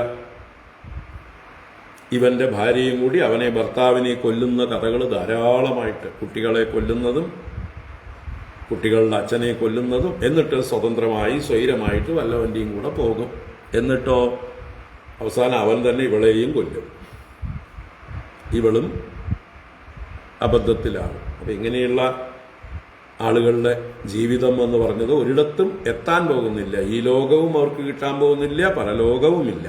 രണ്ട് ലോകത്തും അവർ അലഞ്ഞു തിരിഞ്ഞുകൊണ്ടേയിരിക്കും, അസ്വസ്ഥരായിരിക്കും. അപ്പം ഇങ്ങനെ വളരെ മനോഹരമായിട്ട് താൻ സതിയാണ്, അസതിയല്ല എന്നും കൂടി ഉറപ്പ് പറഞ്ഞു. എനിക്ക് അങ്ങല്ലാതെ വേറൊരാളെ മനസ്സിൽ ചിന്തിക്കാനേ ആവില്ല, ഞാൻ അങ്ങയെ മാത്രമാണ് വരിച്ചിരിക്കുന്നത്, ഇനിയും അങ്ങനെ തന്നെ. വേറൊരാളെ വരിക്കാനായിട്ട് അങ്ങ് പറയണ്ട, അതെന്നോട് പറയണ്ട, വേറെ ആരോടെങ്കിലുമൊക്കെ പറഞ്ഞോളൂ. പോകുന്നവരുണ്ടെങ്കിൽ പൊക്കോട്ടെ, അല്ലേ? അങ്ങേക്ക് അനേക ഭാര്യമാരുണ്ട്, വേണമെങ്കിൽ അവരോടൊക്കെ പറഞ്ഞു നോക്കിക്കോളൂ, അവർ പോകണമെങ്കിൽ പൊക്കോട്ടെ, ഞാൻ പോകാൻ ഒരുക്കമില്ല. ഇത് രുക്മിണിയുടെ നിശ്ചയം രുക്മിണി അവതരിപ്പിച്ചു. ഇനി ബാക്കിയുള്ളവരുടെ നിശ്ചയം അവർ പറയണ്ട. എപ്പോഴാ പറയുക? പാഞ്ചാലിയുമായിട്ടുള്ള സംവാദത്തിൽ, സമന്ത പഞ്ചകം തീർത്ഥത്തിൽ ഒരു ഗ്രഹണകാലത്ത് ഒന്നിച്ചു കൂടുന്നതായിട്ടുള്ള സമയത്ത് 84 അധ്യായത്തിലോ 83 അധ്യായത്തിലോ നോക്കിയാൽ അവിടെ എത്തുമ്പോൾ നമുക്ക് കാണാം. അപ്പോൾ ബാക്കിയുള്ള ഓരോരുത്തരും, ഭഗവാന്റെ ഭാര്യമാർ ഓരോരുത്തരും പറയുന്നത്, ഇനിയും എത്ര ജന്മങ്ങളുണ്ടെങ്കിലും ഈ ഭഗവാന്റെ പാദദാസ്യം, ഈ ഭഗവാന്റെ വീട്ടിലെ എന്തെങ്കിലും ഒരു അടിച്ചുതൊളിക്കാരിയോ പാചകക്കാരിയോ ഏതെങ്കിലും ഒരു ദാസിയായിട്ടെങ്കിലും ജനിച്ചാൽ മതി എന്ന് പറയുന്ന ആ അവരുടെയൊക്കെ ഒരു കമ്മിറ്റ്മെന്റ്, അവരുടെയൊക്കെ പാതിവ്രത്യം അത് കാണാം. അപ്പോൾ ഈ ഒരു പാതിവ്രത്യം അഥവാ കമ്മിറ്റ്മെന്റ്, അതാണ് ഈ ലോകത്തിലും പരലോകത്തിലും ശ്രേയസ്സിനുള്ള മാർഗം എന്നും കൂടി ഇതിലൂടെ ഉറപ്പിച്ചു. അല്ലാതെ അല്പന്മാരായി നിസ്സാരമായിട്ടുള്ള കാര്യങ്ങൾക്ക് ശണ്ട കൂടി, നിസ്സാര കാര്യങ്ങൾ കണ്ട് ഭ്രമിച്ച് മറ്റുള്ളവരുടെ പുറകെ പോവുക, എന്നിട്ട് ജീവിതം നരകമാക്കുക. തൻ്റെ മാത്രമല്ല, എത്രയോ പേരുടെ ജീവിതം നരകമാക്കുക. അതാണ് ഇപ്പം നമ്മൾ കണ്ടുകൊണ്ടിരിക്കുന്നത്. അവരൊക്കെ ഈ കഥയൊക്കെ ഒന്ന് കേട്ടിരുന്നെങ്കിൽ, അല്ലേ? അപ്പോൾ നമുക്ക് വൈകുന്നേരം ബാക്കി കാണാം. ഇപ്പോൾ രുക്മിണിയുടെ വാക്യങ്ങൾ മറുപടി ഗംഭീരമായി സമർപ്പിക്കുന്നു. ഓം കായേന വാചാ മനസേന്ദ്രിയൈർവാ ബുദ്ധ്യാത്മനാ വാ പ്രകൃതേ സ്വഭാവാത് കരോമി യദ്യത് സകലം പരസ്മൈ നാരായണായേതി സമർപ്പയാമി. ഓം ശാന്തി ശാന്തി ശാന്തി. ഹരി ഓം ശ്രീ ഗുരുഭ്യോ നമഃ. ഹരി ഓം.